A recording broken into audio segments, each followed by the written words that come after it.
वासुदेवाय गुरवे नमः। नमो विष्णुपादाय कृष्णप्रेष्ठाय भूतले श्रीमते भक्तिवेदान्त स्वामिनिधि नामिने। नमस्ते सरस्वते देवे गौरवाणी प्रचारिणे निर्विशेष शून्यवादि पाश्चात्य देशधारिणे।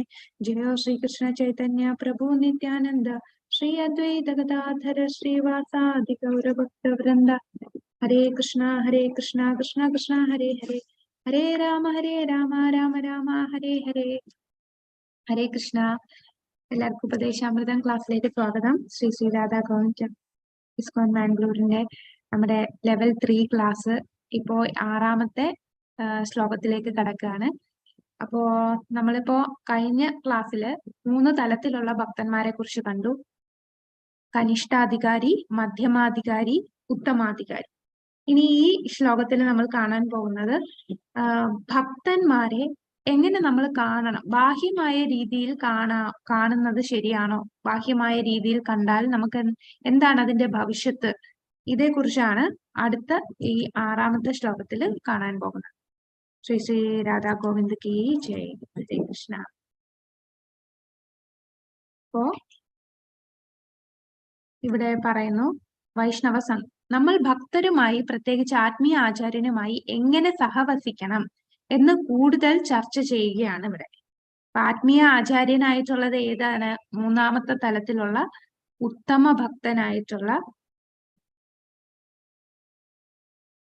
ഭക്തനാണ്, ശുദ്ധ ഭക്തനാണ് നമ്മുടെ ആത്മീയ ആചാര്യൻ. അപ്പൊ ആ ആത്മീയ ആചാര്യനുമായിട്ടാണ് നമ്മൾ എന്ത് ചെയ്യണമെന്നാണ് കഴിഞ്ഞ ശ്ലോകത്തിൽ നമ്മൾ കണ്ടു. ഉത്തമ അധികാരിയെ എങ്ങനെയാണ് നമ്മൾ ആദരിക്കേണ്ടത്? അദ്ദേഹത്തിന്റെ കൂടെ സഹവസിക്കണം, കൂടാതെ അദ്ദേഹത്തിന് സേവ ചെയ്യണം എന്ന് പറയും. അപ്പൊ എങ്ങനെയാണ് അദ്ദേഹവുമായിട്ട് സഹവസിക്കേണ്ടത് എന്നതിനെ കുറിച്ച് കൂടുതൽ ചർച്ച ചെയ്തു. ദൃഷ്ടേ സ്വഭാവജനിതൈർവപുഷശ്ച ദോഷൈർ ന പ്രകൃതത്വം മിഹ ഭക്തജനസ്യ പശ്യേത്. ഗംഗാംബസം ന ഖലു ബുദ്ബുദഭൈന ഭാംഗേർ ബ്രഹ്മത്രവത്വമപഗച്ഛതി നീരധർമ്മൈ. ദൃഷ്ടൈ സ്വഭാവജനിതൈ വപുഷശ്ച ദോഷൈ ന പ്രകൃതത്വം മിഹ ഭക്തജനസ്യ പശ്യേത്. ഗംഗാംബസം ന ഖലു ബുദ്ബുദഭേന ഭാംഗേർ ബ്രഹ്മത്രവത്വമപഗച്ഛതി നീരധർമ്മൈ. അപ്പൊ ഇവിടെ പറയുന്നത് ദൃഷ്ട, അതായത് നമ്മൾ കാണുന്നു. എങ്ങനെ? ജന്മം കൊണ്ടോ, ഇവിടെ പറയുന്നുണ്ട് താൻ യഥാർത്ഥ കൃഷ്ണാബോധത്തിൽ സ്ഥിതി ചെയ്യുന്നതിനാൽ ഒരു ശുദ്ധ ഭക്തൻ ശരീരത്തെ തിരിച്ചറിയുന്നില്ല. അത്തരം ഒരു ഭക്തനെ എങ്ങനെ കാണരുത്?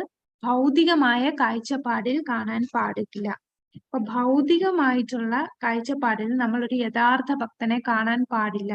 യഥാർത്ഥ ഭക്തനെ ചിലപ്പോ ശരീരം നിറം കുറവുള്ളതായിരിക്കാം, വളഞ്ഞിരിക്കുന്നതായിരിക്കാം, വലുപ്പമില്ലാത്തതായിരിക്കാം. അപ്പൊ ശാരീരികമായിട്ടുള്ള പ്രശ്നങ്ങളെ കണ്ടിട്ട് നമ്മൾ ഒരിക്കലും ഒരു ശുദ്ധ ഭക്തനെ വിലയിരുത്താൻ പാടില്ല.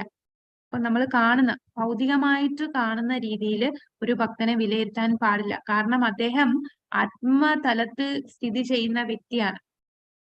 അദ്ദേഹം തന്റെ ശരീരത്തെ തിരിച്ചറിയുന്നില്ല. യഥാർത്ഥ കൃഷ്ണാബോധത്തിൽ സ്ഥിതി ചെയ്യുന്ന വ്യക്തിയാണ് ശുദ്ധ ഭക്തൻ. വാസ്തവത്തിൽ ഒരു ഭക്തൻ താഴ്ന്ന കുടുംബത്തിൽ ജനിച്ച ശരീരമോ, മോശം നിറമുള്ള ശരീരമോ, വികൃതമായ ശരീരമോ, അല്ലെങ്കിൽ രോഗം ബാധിച്ചതോ ദുർബലമോ ആയ ഒരു ശരീരത്തെ അവഗണിക്കണം. സാധാരണ ദർശനം അനുസരിച്ച് ഒരു ശുദ്ധഭക്തന്റെ ശരീരത്തിൽ അത്തരം അപൂർണതകൾ പ്രകടമായി തോന്നിയേക്കാം. പക്ഷെ അത്തരം വൈകല്യങ്ങൾ ഉണ്ടെങ്കിലും ഒരു ശുദ്ധഭക്തന്റെ ശരീരം മലിനീകരിക്കാൻ കഴിയില്ല. അപ്പൊ ഇതിന് ഉദാഹരണമായിട്ട് പറയുന്നുണ്ട്, ഇത് കൃത്യമായി ഗംഗയിലെ വെള്ളം പോലെയാണ്. ചിലപ്പോൾ മഴക്കാലത്ത് കുമിളകളും നുരയും ചെളിയും നിറയും. ഗംഗാജലം മലിനമാകുന്നില്ല. ആത്മീയ ധാരണയിൽ മുന്നേറിയവർ ജലത്തിന്റെ അവസ്ഥ പരിഗണിക്കാതെ ഗംഗയിൽ കുളിക്കും.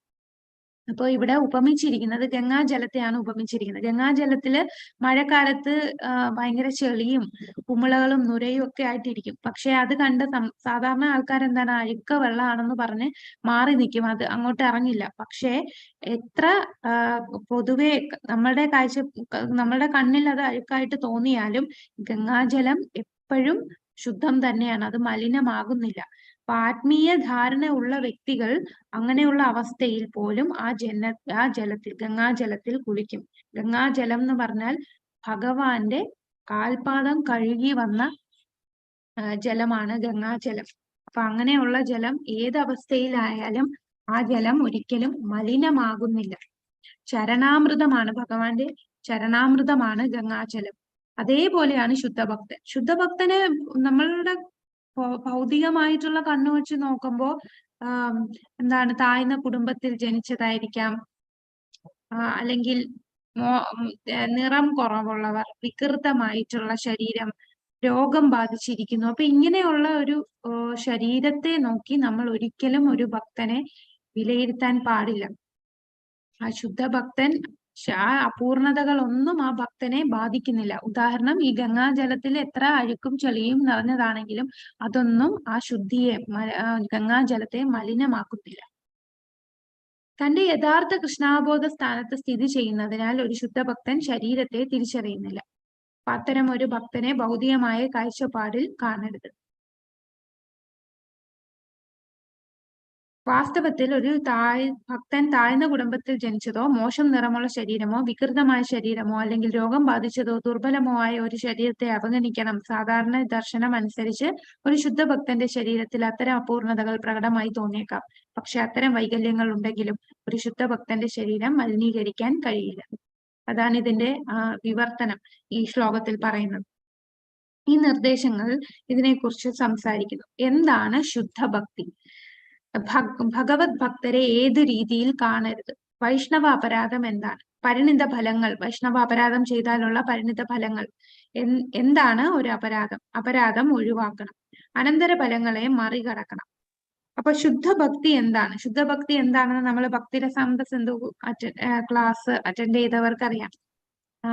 എന്താണ് ശുദ്ധഭക്തിയുടെ നിർവചനം എന്താണ്? ഹരേ കൃഷ്ണ. ശുദ്ധഭക്തി ഒരു അഭിലാഷവും ഭൗതികമായിട്ടുള്ള അഭിലാഷങ്ങളൊന്നും കൂടാതെ ഭഗവാനെ സേവിക്കുക. ആ ശ്ലോകം ഒന്ന് ചൊല്ലാം. അന്യാഭിലാഷിത ജ്ഞാനകർമാജനാമൃതം. ഹരേ കൃഷ്ണ. രാമചന്ദ്ര പ്രഭു പറഞ്ഞോ. അന്യാഭിലാഷിത ശൂന്യം ജ്ഞാനകർമാജനാമൃതം. എന്തായിരുന്നു? ആനുകൂല്യേന കൃഷ്ണാനുശീലനം ഭക്തിരുത്തമേ. ഹരേ കൃഷ്ണ. അപ്പോ അന്യാഭിലാഷിതാശൂന്യം ജ്ഞാനകർമാദ്യനാവൃതം ആനുകൂല്യേന കൃഷ്ണാനുശീലനം ഭക്തിരുത്തമ. ശ്രീല രൂപ ഗോസ്വാമിയുടെ ഭക്തിരസാമൃത സിന്ധുവിൽ കാണപ്പെട്ടതാണ്. എന്താണ് ഇവിടെ പറയുന്നത്? അന്യ അഭിലാഷിതാശൂന്യം, മറ്റു ഒരു ആഗ്രഹങ്ങളും ഇല്ലാതെ, ജ്ഞാനം, കർമ്മം, അങ്ങനെയുള്ള ഒരു ചിന്തയും ഒന്നുമില്ലാതെ, അനുകൂലേന കൃഷ്ണന് അനുകൂലമായിട്ട് ചെയ്യുന്ന ഭക്തിയാണ്. ഒന്നും ആഗ്രഹിക്കാതെ ഭഗവാനെ എങ്ങനെ സേവിക്കണം, ഭഗവാനെ എങ്ങനെ സന്തോഷിപ്പിക്കണം, ആ ചിന്ത മാത്രമേ ഉള്ളൂ. അല്ലാതെ എനിക്ക് മുക്തി കിട്ടണം, എനിക്ക് ജ്ഞാനം കിട്ടണം, എനിക്ക് ബ്രഹ്മത്തിൽ ലയിക്കണം, ഇങ്ങനെയുള്ള ചിന്തകൾ ഒന്നുമില്ല. ജ്ഞാന കർമാദി അനാവൃതം, അങ്ങനെയുള്ള കാര്യങ്ങളൊന്നും ഇല്ലാതെ, ഒരാഗ്രഹവുമില്ല, ഭഗവാനെ സന്തോഷിപ്പിക്കുക എന്ന ചിന്ത മാത്രം. ഭഗവാൻ അനുകൂലമായിട്ട് ഭഗവാൻ എന്താണോ ഇഷ്ടം അത് ചെയ്യുന്നത്, അത് മാത്രമാണ് ചിന്ത. ആ ചിന്തയിൽ വസിക്കുന്ന ഭക്തനാണ് ശുദ്ധഭക്തൻ. അതാണ് കൃഷ്ണാനുശീലനം ഭക്തിരുത്തമ, ശുദ്ധഭക്തി. ഈ കൃഷ്ണാബോധ പ്രസ്ഥാനത്തിൽ ഒരാളുടെ ബോധം മാറണം. ബോധം ഭൗതിക ആസ്വാദനത്തിലേക്കാണ് ലക്ഷ്യമിടുന്നതെങ്കിൽ ഇത് ഭൗതിക ബോധമാണ്. അത് കൃഷ്ണനെ സേവിക്കുന്നതിലാണ് ലക്ഷ്യമെങ്കിൽ അത് കൃഷ്ണാവബോധമാണ്. അതാണ് നമ്മുടെ കൃഷ്ണാവബോധ പ്രസ്ഥാനം എന്ന് പറയുമ്പോൾ തന്നെ അവിടെ ബോധം എന്താണ്? ഭൗതികമല്ല, കൃഷ്ണാവബോധം.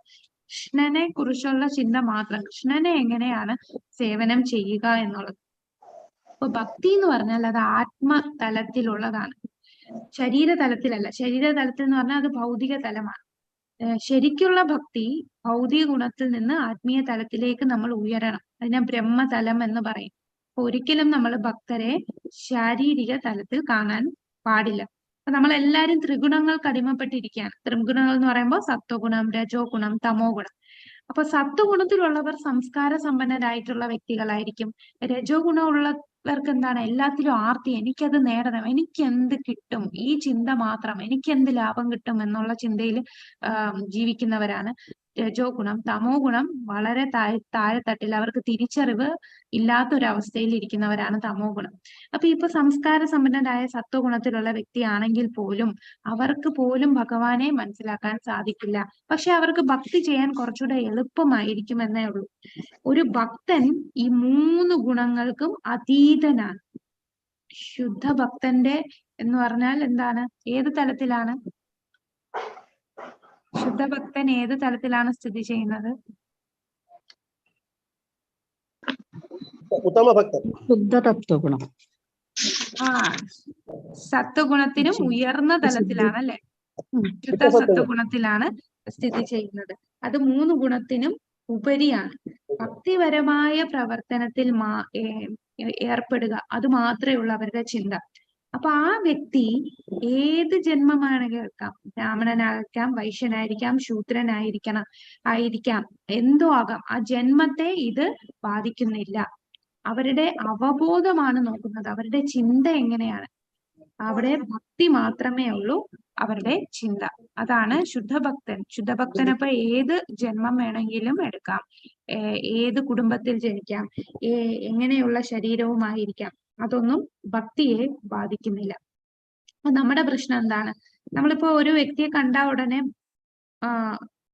നമ്മൾ കുറെ നാളിന് ശേഷം ഒരാളെ കാണുകയാണ്, ഉടനെ എന്താ പറഞ്ഞു, ഓ അങ്ങ് മെലിഞ്ഞു പോയല്ലോ, ഓ അങ്ങ് കറുത്തു പോയല്ലോ. നമ്മളെല്ലാ ഭൗതികമായി ശരീര തലത്തിലാണ് കാണുന്നത്. അപ്പോ അങ്ങനെ ഒരിക്കലും ശുദ്ധഭക്തനെ കാണാൻ പാടില്ല. ഭക്തന്മാരെ ഒരിക്കലും ശരീരതലത്തിൽ മറ്റുള്ളവരെ കാണാൻ പാടില്ല. നമ്മൾ എല്ലാവരിലും ഓരോ കുറ്റം കണ്ടുപിടിക്കും. അപ്പൊ സാധു ആണെങ്കിൽ പോലും അവരെയും നമ്മൾ കുറ്റം പറയും. അതൊരു നമ്മളെ മലയാളികളുടെ പ്രത്യേകിച്ച് ഒരു ശീലമാണ്, എന്തിനും ഒരു കുറ്റം കണ്ടുപിടിക്കുക. എന്നാൽ അങ്ങനെയുള്ള വ്യക്തികൾ അവരുടെ പ്രവർത്തനം ഭക്തിയിലാണ്.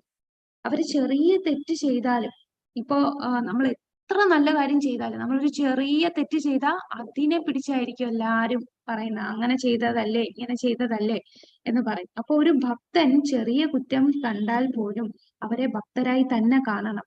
ഭക്തരെന്തെങ്കിലും ചെറുതായിട്ട് തെറ്റ് ചെയ്താൽ പോലും നമ്മൾ അവരെ അവഗണിക്കാം. അത് ഭക്തരല്ല, ഓ ഭക്തിയൊക്കെ പോയി എന്ന് പറഞ്ഞ് നമ്മൾ അവരെ തിരസ്കരിക്കാൻ പാടില്ല. കാരണം അവരെപ്പോഴും ഭക്തിയുത സേവനം ചെയ്യുകയാണ്. ഭഗവാൻ തന്നെ ഭഗവത്ഗീതയിൽ പറയുന്നുണ്ട്, എന്താണ്, ഒരു ശ്ലോകം ഉണ്ടല്ലോ, ക്ഷിപ്രം ഭവതി ധർമാത്മാ. പെട്ടെന്ന് തന്നെ അവർ എന്തെങ്കിലും ചെറിയ തെറ്റ് കുറവുകളൊക്കെ വന്നാൽ പോലും എന്റെ ഭക്തൻ പെട്ടെന്ന് തന്നെ ധർമാത്മാവാകും. എന്താ, ശാശ്വത് ശാന്തി ലഭ്യതേ, ശാശ്വതമായി ശാന്തി ലഭിക്കും അവന്.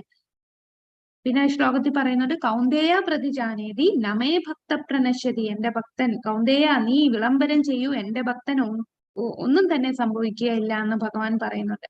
അപ്പോ ഭഗവാൻ തന്നെ ആ ഭക്തനെ സംരക്ഷിക്കാനുണ്ട്. അപ്പൊ ചെറിയ കുറ്റങ്ങൾ വന്നാൽ പോലും ഭഗവാൻ അവരെ ഉയർത്തിയെടുക്കും. നമ്മൾക്ക് അതില് ഒരു അഭിപ്രായവും പറയാനോ, അതെല്ലാം അപരാധമായി മാറും. ഉത്തമ ഭക്തൻ എന്ന് പറയുമ്പോൾ ഇന്ദ്രിയങ്ങളെ നിയന്ത്രിക്കുന്നവരാണ് ഉത്തമ ഭക്തൻ. ഒരു സമർപ്പിത ആത്മാവ് ഭൗതിക പരിഗണനകളില്ലാതെ കൃഷ്ണനെ സേവിക്കുന്നു. ജ്ഞാനകർമാദി അനാവൃതം, ശരീരത്തിന്റെയും മനസ്സിന്റെയും പ്രവർത്തനങ്ങളായ ജ്ഞാനം, മാനസിക പ്രവർത്തനം, കർമ്മം, ഫലവത്തായ കർമ്മം എന്നിവയ്ക്ക് അതീതമായ സേവനത്തെ ശുദ്ധമായ ഭക്തിയോഗം എന്ന് വിളിക്കുന്നു. അപ്പൊ നമ്മൾ നേരത്തെ പറഞ്ഞ അന്യാഭിലാഷിത ശൂന്യം, ജ്ഞാന കർമാദി അനാവൃതം. അപ്പൊ മാനസികമായ പ്രവർത്തനം കൂടാതെ കർമ്മം എന്ന് പറഞ്ഞാൽ ഞാൻ ഈ പ്രവൃത്തി ചെയ്താൽ എനിക്ക് ഇതിന്റെ ഫലം കിട്ടും, അങ്ങനെ ഒന്നും പ്രതീക്ഷിക്കാതെ ചെയ്യുന്ന, ഭഗവാൻ അനുകൂലമായി ചെയ്യുന്നതാണ് ശുദ്ധമായ ഭക്തി. ഒരാൾ യഥാർത്ഥത്തിൽ കർമ്മരഹിതനും മലിനീകരിക്കാത്തതുമായ ഭക്തി സേവനത്തിൽ ഏർപ്പെടുന്നു, കർമാതീതനാകും. ഭഗവാന്റെ ഭക്തരെ എങ്ങനെ കാണരുത്?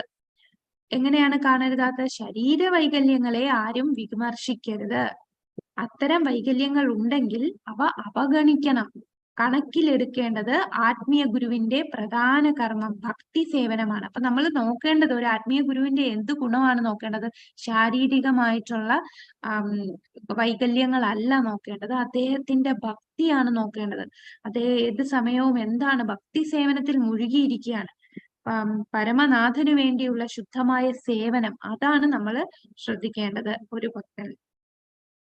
ഇതാരാന്ന് പറയാമോ?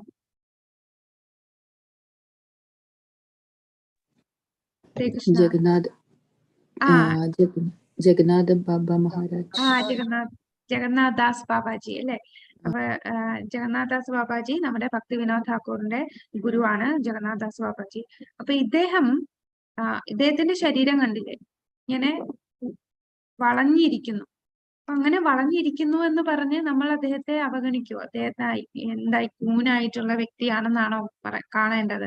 അദ്ദേഹത്തിന്റെ ആ ഭക്തിയാണ് കാണേണ്ടത്. അതാണ് നമ്മൾ ശ്രദ്ധിക്കേണ്ടത്. ഏറ്റവും വലിയ പരമഹംസ ആയിട്ടുള്ള വ്യക്തികളാണ് അവര്. ചിലപ്പോ മനഃപൂർവ്വം എനിക്ക് ഇങ്ങനത്തെ ശരീരം മതി, ഇവരെല്ലാം മുക്താത്മാക്കളാണ്. പതീതരായിട്ടുള്ളവരെ എല്ലാം ഉയർത്തിയെടുക്കാൻ വേണ്ടി ഇവിടെ അവതരിക്കുന്നത്, ഇവിടെ ഈ ഭൂലോകത്ത് വരുന്നതാണ്. അപ്പൊ ഇവരെ എടുക്കുന്ന ശരീരം ചിലപ്പോ അവര് തന്നെ എനിക്ക് വൈകല്യമുള്ള ശരീരം മതി എന്ന് ആഗ്രഹിച്ചു വരും. അങ്ങനെയുള്ള ശരീരം എടുക്കും. കാരണം ഈ ഭൗതികമായിട്ടുള്ള ഒന്നിലും ഏർപ്പെടാതിരിക്കാൻ, മറ്റുള്ള ആരുമായിട്ടും ഒരു സഹവാസം വരാതിരിക്കാൻ. അപ്പോ കൂടുതൽ ആൾക്കാർ ചിലരൊക്കെ ഇങ്ങനെ ഈ ശരീരമാണെന്നും പറഞ്ഞ് ഒഴിഞ്ഞു പോകും. അങ്ങനെ ആരുമായിട്ട് അങ്ങനെ ഒരു ഭൗതിക ബന്ധം സ്ഥാപിക്കാതിരിക്കാൻ വേണ്ടി ഇങ്ങനെ ശരീരം എടുത്തു വരുന്ന പരമഹംസ ഭക്തന്മാരുമുണ്ട്.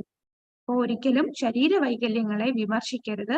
നമ്മൾ എന്താണ് ഗുരുവിൽ കാണേണ്ടത്? അദ്ദേഹത്തിന്റെ സേവനം, ശുദ്ധ സേവനം, ഭഗവാന് വേണ്ടി ചെയ്യുന്ന കർമ്മം. എന്ത് കർമ്മമാണ് അദ്ദേഹം ചെയ്യുന്നത്? ഭഗവത് സേവനം.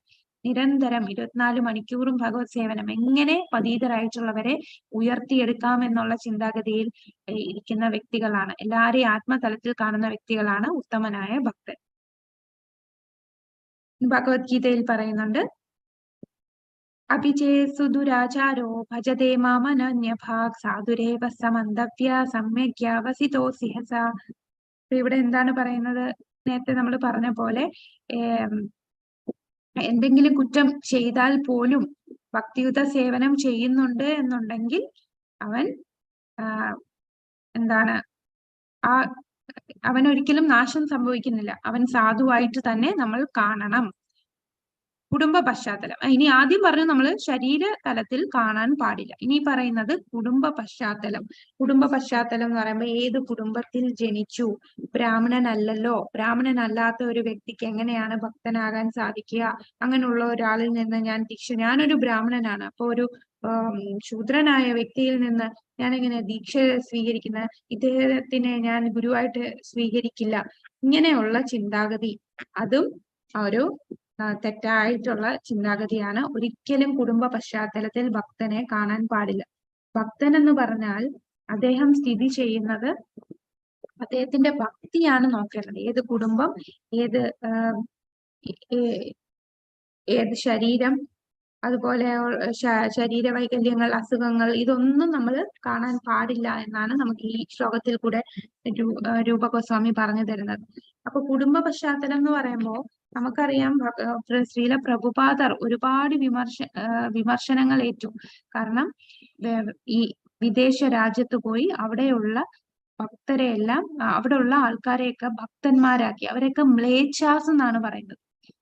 മ്ലേച്ഛാസ് എന്ന് പറയുമ്പോൾ ഈ നമ്മുടെ ചാതുർവർണ്ണ്യം, ഈ ശൂദ്രസിനേക്കാളും താഴെയുള്ള തട്ടിലുള്ള ആൾക്കാരായിട്ടാണ് കാണുന്നത്. അങ്ങനെയുള്ളവർക്കാണ് പ്രഭുപാദർ കാരുണ്യം കൊടുത്തത്. അദ്ദേഹം ഒരിക്കലും ഈ കുടുംബത്തിൽ ജനിച്ചതാണ്, അവർ ഇത്രയും പാപം ചെയ്യുന്നു എന്ന് പറഞ്ഞ് അദ്ദേഹത്തെ മാറ്റി നിർത്തിയില്ല. അദ്ദേഹം അപ്പം ഇവരെ എല്ലാരെയും കൊണ്ട് തിരിച്ചിവിടെ ഇന്ത്യയിൽ വന്നപ്പോ ഒരുപാട് പേര് വിമർശിക്കുന്നുണ്ടായിരുന്നു, ഇങ്ങനെയുള്ളവരെയാണോ ഭക്തരാക്കുന്നത് എന്ന് പറഞ്ഞ്. പക്ഷെ ഒരിക്കലും ഭക്തന്മാരെ കുടുംബ പശ്ചാത്തലത്തിൽ കാണാൻ പാടില്ല. ഒരു ശുദ്ധ ഭക്തൻ ബ്രാഹ്മണ കുടുംബത്തിലോ ഗോസ്വാമി കുടുംബത്തിലോ ജനിച്ചില്ലെങ്കിലും അവൻ ഭക്തന്റെ സേവനത്തിൽ ഏർപ്പെട്ടിരിക്കുകയാണെങ്കിൽ അവനെ അവഗണിക്കരുത്. ഏത് കുടുംബത്തിലായാലും ഭക്തി സേവനം ചെയ്യുന്ന വ്യക്തിയാണെങ്കിൽ അദ്ദേഹത്തെ ഒരിക്കലും അവഗണിക്കരുത്. ഇപ്പൊ ഗോസ്വാമി കുടുംബത്തിൽ നേരത്തെ ഈ നിത്യാനന്ദ വംശം എന്ന് പറയുന്ന, നിത്യാനന്ദ വംശം എന്ന് പറഞ്ഞാൽ നിത്യാനന്ദ ഗോസ്വാമിയുടെ ആ ജനറേഷനിൽ വരുന്നവരാണ് നിത്യാനന്ദ വംശം. അപ്പൊ നിത്യാനന്ദ വംശത്തിൽ വരുന്നവർക്ക് ആ ഒരു ഗർവം ഉണ്ടായിരുന്നു, ഞങ്ങൾ നിത്യാനന്ദ വംശത്തിലുള്ളവർ മാത്രമാണ് ഗോസ്വാമി, നിത്യാനന്ദ ഗോസ്വാമി. ഒരിക്കലും ഗോസ്വാമി പട്ടം വേറെ ആർക്കും കൊടുക്കാൻ പാടില്ല. ഗോസ്വാമിയുടെ അർത്ഥം എന്താണ്? ഗോസ്വാമി എന്നാൽ ഇന്ദ്രിയങ്ങളുടെ അധിപൻ. ഇന്ദ്രിയങ്ങളെ ഇന്ദ്രിയങ്ങളുടെ നിയന്ത്രിക്കുന്ന നാഥൻ, സ്വാമി, ഇന്ദ്രിയങ്ങളുടെ സ്വാമി. അതായത് ഇന്ദ്രിയങ്ങളെ നിയന്ത്രിക്കുന്നവരാണ് ഗോസ്വാമി. അത് ഒരു കുടുംബത്തിന്റെ പേരല്ല. ആ കുടുംബത്തിലുള്ളവർ എന്ത് കാണിച്ചിട്ടും ഇന്ദ്രിയങ്ങളെ നിയന്ത്രിക്കാൻ പറ്റില്ല. പക്ഷെ ഞാൻ ഈ കുടുംബത്തിൽ ജനിച്ചതാന്ന് പറഞ്ഞാൽ അവർക്കല്ല ഗോസ്വാമി എന്നുള്ള പേര് ഒരിക്കലും യോജിക്കുന്നില്ല. എന്നാൽ ഏത് കുടുംബത്തിൽ ജനിച്ചാലും, താഴ്ന്ന കുടുംബത്തിൽ ജനിച്ചാൽ പോലും അദ്ദേഹം ഇന്ദ്രിയത്തെ നിയന്ത്രിക്കുന്ന വ്യക്തിയാണെന്നുണ്ടെങ്കിൽ അദ്ദേഹത്തെ ഗോസ്വാമി എന്ന് പറയും. ഇപ്പൊ ചൈതന്യ മഹാപ്രഭു തന്നെ നമ്മുടെ രൂപ സനാതന ഗോസ്വാമിമാര്, അവര് മുസ്ലിം ഭരണത്തിൽ കുറെ നാള് നിന്നതാണ്. അപ്പൊ അവരെ വീട്ടിൽ നിന്ന് തന്നെ എന്താ ഈ ബ്രാഹ്മൺ കുടുംബത്തിൽ നിന്നെല്ലാം ഇങ്ങനെ ഒരു മുസ്ലിം ഭരണത്തിൽ ജോലി ചെയ്യുക എന്ന് പറയുമ്പോ ബ്രാഹ്മൺ കുടുംബത്തിലാണ് ജനിച്ചതെങ്കിൽ പോലും അവരെ ആ സമയത്ത്, ആ കാലഘട്ടത്തിൽ 500 വർഷങ്ങൾക്ക് മുമ്പ് ആ കാലഘട്ടത്തിൽ അവരെ ഈ വീട്ടിൽ നിന്ന് അവരുടെ സമുദായത്തിൽ നിന്ന് പുറത്താക്കും. അപ്പൊ അവര് മുസൽമാന്റെ കൂടെ നിന്നിട്ട് പോലും അദ്ദേഹം എന്താണ് അവർക്ക് ഗോസ്വാമി പട്ടം ചൈതന്യ മഹാപ്രഭു കൊടുത്തു. അപ്പൊ അതാണ് കൂടാതെ നമുക്ക് നാമാചാര്യ ഹരിദാസ് താക്കൂർ ഒരു മുസൽമാനായിട്ടാണ് ജനിച്ചതെങ്കിലും അദ്ദേഹത്തിന് നാമാചാര്യൻ എന്ന പദം കൊടുത്തു. അപ്പൊ അതാണ് കുടുംബ പശ്ചാത്തലം ഒരു ഭക്തനെ ബാധിക്കുന്നില്ല. ഭക്തിയാണ് നോക്കുന്നത്. അദ്ദേഹം ചെയ്യുന്ന ഭക്തി സേവനമാണ്.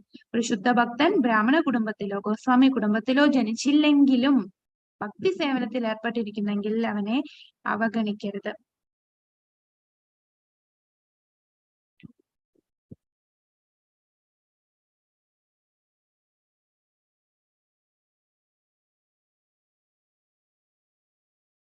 ഈ കാണിച്ചിരിക്കുന്നത് ഇത് ബോസ്റ്റണിലുള്ള സങ്കീർത്തനം ചെയ്യുന്ന ഭക്തന്മാരെയാണ് കാണിച്ചിരിക്കുന്നത്.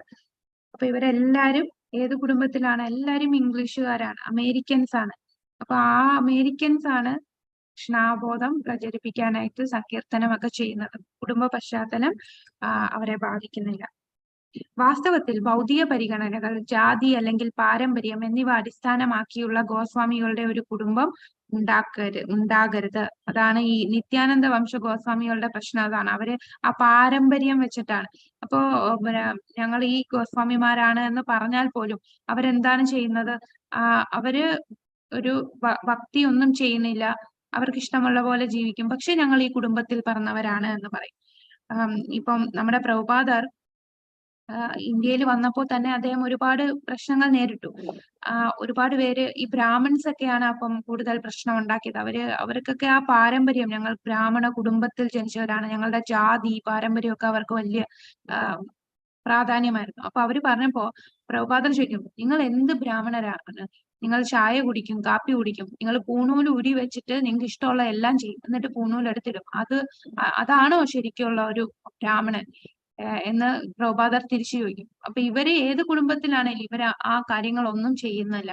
അവർ ശുദ്ധമായിട്ട് എല്ലാ നിയമങ്ങൾ പാലിച്ചുകൊണ്ട് ഭഗവാനെ സേവിക്കുന്ന വ്യക്തികളാണ്. ഇവർക്ക് ഈ ബ്രാഹ്മൺസിൽ ചായ കാപ്പി ഒഴിവാക്കുക എന്ന് പറഞ്ഞാൽ അവർക്കും ബുദ്ധിമുട്ടാണ്. അതുപോലും ചെയ്ത് അതും മത്സ്യമാംസാദികളൊക്കെ ഒരുപാട് കഴിച്ച ആൾക്കാരാണ് ഈ അമേരിക്കൻസ്. അവരതെല്ലാം ഉപേക്ഷിച്ചു ഭഗവാന്റെ സേവനത്തിന് വേണ്ടി. അപ്പോ ആ ബ്രാഹ്മൺസിനേക്കാളും ഉയർന്നത് തന്നെയാണ് ഭഗവത് സേവനം ഏർപ്പെട്ടിരിക്കുന്ന ഭക്തന്മാർ. അപ്പോ കുടുംബ പശ്ചാത്തലം നമ്മള് നോക്കാൻ പാടില്ല. ഗോസ്വാമി ശീർഷകം യഥാർത്ഥത്തിൽ ശുദ്ധമായ ഭക്തരുടെ കുത്തകയാണ്. അല്ലാതെ കുടുംബ പാരമ്പര്യം വെച്ചല്ല ഗോസ്വാമി ശീർഷകം കൊടുക്കുക. അത് ശുദ്ധ ഭക്തർക്കുള്ള കുത്തകയാണ്. ഇവിടെ പറയുന്നു വൈഷ്ണവ അപരാധം. വൈഷ്ണവ അപരാധം എന്ന് പറഞ്ഞാൽ എന്താണ്? ഇതിനെ നമ്മൾ പറയും, ഒരു വാക്ക് നമ്മൾ പറയുന്നുണ്ട്, ഓർമ്മയുണ്ടോ?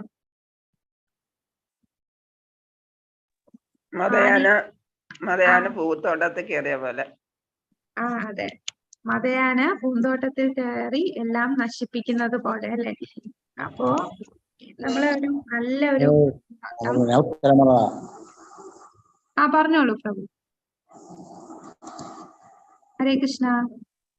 ഇനി വേറൊരു വാക്ക് പറയും നമ്മൾ ഹിന്ദിയില്, ഹാത്തിമാത. ഹാത്തിമാത. അപ്പൊ അതായത് ഈ മതയാന അപരാധം, മതയാനകള് നമ്മളൊരു നല്ലൊരു പൂന്തോട്ടം, നല്ല പൂക്കളൊക്കെ ഉള്ള നല്ല പൂന്തോട്ടത്തില് ഈ ഒരു മതയാന വന്ന് കയറി, അല്ലെങ്കിൽ ഒരു കൂട്ടം മതയാന വന്ന് കയറിയാൽ എന്താ സംഭവിക്കുക? 1 സെക്കൻഡ് കൊണ്ട് അതെല്ലാം ചവിട്ടി മെതിച്ച് അതെല്ലാം നശിപ്പിക്കും. അതുപോലെയാണ് വൈഷ്ണവ അപരാധം. നമ്മുടെ എല്ലാവരുടെ ഉള്ളില് ആ ഒരു പൂന്തോട്ടത്തില് ചെറിയതായിട്ട് ഒരു ലതയായിട്ട് ഭക്തി ലതാ ബീജമുണ്ട്. അതിങ്ങനെ ഒന്ന് മുളച്ചു വരുന്നതേ ഉള്ളൂ. അത് വളരണമെങ്കിൽ എന്ത് ചെയ്യണം? എല്ലാ ദിവസവും നമ്മൾ വെള്ളം ഒഴിച്ചു കൊടുക്കണം. നമ്മൾ ഈ ഒഴിക്കുന്ന വെള്ളം എന്ന് പറഞ്ഞാൽ എന്താണ്? നമ്മുടെ ഭക്തിയെ വളർത്തുന്ന എല്ലാ ദിവസവും ഒഴിക്കുന്ന വെള്ളം എന്താണ്? നാമജപം. നാമജപം. ഭക്തിയുടെ സേവനം, നാമജപിക്കുന്ന. അങ്ങനെ എല്ലാ ദിവസവും ഇങ്ങനെ വെള്ളം ഒഴിച്ച് ഇങ്ങനെ ഇരിക്കുമ്പോഴാണ് ഒരു മതയാന വന്ന് അതെല്ലാം ചവിട്ടി മതിക്കുന്നത്, എല്ലാം അതിനെ പിഴുതെടുത്ത് കളഞ്ഞു. അപ്പൊ ഈ മതയാന എന്ന് പറയുന്നത് എന്താണ്? അത് വൈഷ്ണവ അപരാധമാണ്. അപ്പൊ ഒരു വൈഷ്ണവനെ നമ്മൾ ഒരിക്കലും ശാരീരികമായിട്ടോ ഉള്ള രീതിയിൽ അല്ലെങ്കിൽ അദ്ദേഹത്തിനെ ഏത് രീതിയിൽ പോലും അദ്ദേഹം അത് കുറ്റം കണ്ടുപിടിക്കാൻ പാടില്ല. അത് ചെയ്താൽ അത് വൈഷ്ണവ അപരാധമാണ്. വൈഷ്ണവ അപരാധം എന്ന് പറഞ്ഞാൽ ചിലപ്പോ ആ ഭക്തൻ അത് ശ്രദ്ധിക്കില്ല, ആ ഭക്തൻ അതങ്ങ് ക്ഷമിക്കും. പക്ഷെ ഭഗവാൻ ക്ഷമിക്കില്ല. അതാണ് വൈഷ്ണവ അപരാധത്തിന്റെ ഏറ്റവും വലിയ പ്രശ്നം. ഭഗവാൻ സഹിക്കില്ല. തന്റെ ഭഗവാൻ ഏറ്റവും പ്രിയപ്പെട്ടവരാണ് ശുദ്ധഭക്തന്മാർ. ഭഗവാൻ കൊടുത്ത അനുഗ്രഹമാണ് അവർക്ക് ആ ഒരു ശുദ്ധ ഭക്തി ലഭിച്ചത് തന്നെ, ഉത്തമ ഭക്തർ. അവരോട് അപരാധം ചെയ്യുക എന്ന് പറയുമ്പോ അത് ഭഗവാൻ തന്നെ നമ്മുടെ ഭക്തി ഇല്ലാതാവും. നമ്മൾ ഇത്രയും നാൾ നാമം ജപിച്ചു, പിന്നെ നമുക്ക് തോന്നും എന്തിനാ നാമം ജപിക്കുന്നത്? ഈ നാമമൊക്കെ ജപിച്ചിട്ട് എനിക്ക് എന്ത് പ്രയോജനം? നാമം ഒന്നും ജയിക്കാത്ത അവരൊക്കെ എത്ര നന്നായിട്ട് ജീവിക്കുന്നു, എനിക്ക് ഇതെല്ലാം ചെയ്തിട്ടും എനിക്കൊന്നും കിട്ടുന്നില്ലല്ലോ. അങ്ങനെയൊക്കെ നമ്മൾക്ക് ചിന്ത വരും. നമ്മൾ പോലും അറിയില്ല. അത് ഒറ്റ ദിവസം കൊണ്ടല്ല, പയ്യെ ഓരോ ദിവസം കഴിഞ്ഞ് നമ്മൾ പോലും അറിയാതെ ഗ്രാജുവലി നമ്മള് ഈ 16 മാല എന്നുള്ളത് കുറഞ്ഞ് അവസാനം നാമം ജപിക്കുകയേ ചെയ്യില്ല. അങ്ങനെ ഒരുപാട് പേർക്ക് സംഭവിക്കുന്നുണ്ട്. നാമജപം ചിലപ്പോ അവര് മറ്റുള്ള ഭക്തി സേവനമൊക്കെ ചെയ്യും. അതായത് ചിലപ്പോ ക്ലാസ് എടുക്കുന്നുണ്ടാവും, വേറെ സേവനമൊക്കെ ചെയ്യും. പക്ഷെ നാമം ജപിക്കാനുള്ള രുചി ഇല്ലാതാവും. അവർക്ക് നാമം ജപിക്കാം, അവര് വിചാരിക്കും ഞാൻ ഈ സേവനമൊക്കെ ചെയ്യുന്നുണ്ടല്ലോ, നാമം ജപിക്കണോ? ആ നാമജപത്തെയാണ് ഈ അഫക്റ്റ് ചെയ്യുന്നത്. നമ്മളെ നാമജപത്തിന്റെ രുചി കുറയുന്നു, നമുക്ക് ചൊല്ലാൻ വയ്യ, ഇന്ന് വേണ്ട, ബാക്കി പിന്നെ ചെയ്യാം എന്നൊക്കെ ഉള്ള തോന്നൽ വരുന്നത് ഈ വൈഷ്ണവ അപരാധം ചെയ്യും. വൈഷ്ണവ അപരാധം എന്ന് പറഞ്ഞാൽ അത് ഈ ശുദ്ധഭക്തനോട് മാത്രം ചെയ്യുന്നതല്ല, എല്ലാ ഭക്തരോടും, നാമം ജപിക്കുന്ന ഏത് ഭക്തനോടും നമ്മൾ അപരാധം ചെയ്താൽ അത് വൈഷ്ണവ അപരാധമാണ്. അത് നമ്മൾ നാമാപരാധത്തിൽ ആദ്യം പറയുന്നത് തന്നെ ഭഗവാന്റെ ദിവ്യനാമം പ്രചരിപ്പിക്കുന്ന ഭക്തന്മാരെ കുറിച്ച് അപവാദം പറയുന്നത്. അതാണ് ആദ്യത്തെ തന്നെ അപരാധം. വൈഷ്ണവ അപരാധം വളരെ പ്രധാനം. നമ്മൾ ഏറ്റവും കെയർഫുൾ ആയിരിക്കേണ്ടതാണ്.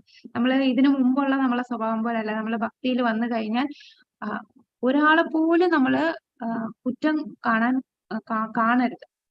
അതില് എന്തെങ്കിലും കുറ്റമൊക്കെ കാണുമായിരിക്കും. ആരും പെർഫെക്റ്റ് അല്ലല്ലോ. എല്ലാവരും ഇപ്പൊ തുടക്കത്തില് നമ്മൾ വരുമ്പോ കുറെ തെറ്റുകുറ്റങ്ങളൊക്കെ വരും. അപ്പൊ ഈ തെറ്റുകുറ്റങ്ങൾ വരുമ്പോ അതിനെ തന്നെ പറഞ്ഞു അയാൾ അങ്ങനെ ചെയ്തു, ഇങ്ങനെ ചെയ്തു. അപ്പൊ വേറൊരു ഭക്തനെ കണ്ടിട്ട് പറയും, കണ്ടില്ലേ ആ ഭക്തൻ ചെയ്തത് കണ്ടില്ലേ, നാമം ജപിക്കുന്നുണ്ട് എന്നിട്ട് ചെയ്യുന്നതോ ഈ കാര്യങ്ങളാണ്.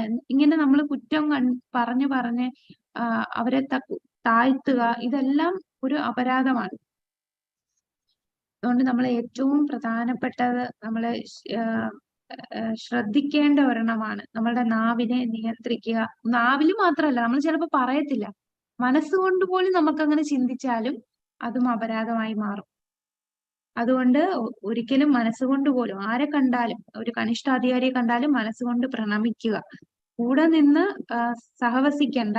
അവരുമായിട്ട് സഹകരിച്ചാൽ നമ്മളുടെ ഭക്തി താഴോട്ട് പോകും. അതുകൊണ്ട് അവരുമായിട്ട് നമ്മൾ കഴിഞ്ഞ ശ്ലോകത്തിൽ കണ്ടു കനിഷ്ഠാധികാരിയെ എങ്ങനെയാണ് കണ്ടത്. പക്ഷെ കനിഷ്ഠാധികാരി ആണെങ്കിൽ പോലും അവരെ കുറിച്ച് നമ്മൾ കുറ്റം പറയാൻ പാടില്ല. അവരെ മനസ്സുകൊണ്ട് പ്രണമിക്കുക. അവരും ഭക്തിയിൽ ഉയർന്നു വരികയാണ്, അവര് വന്നുകൊള്ളും. അല്ലെങ്കിൽ നമുക്ക് പറയാൻ പറ്റുന്നവരാണെങ്കിൽ നമ്മൾ പറഞ്ഞ് കറക്റ്റ് ചെയ്യുക.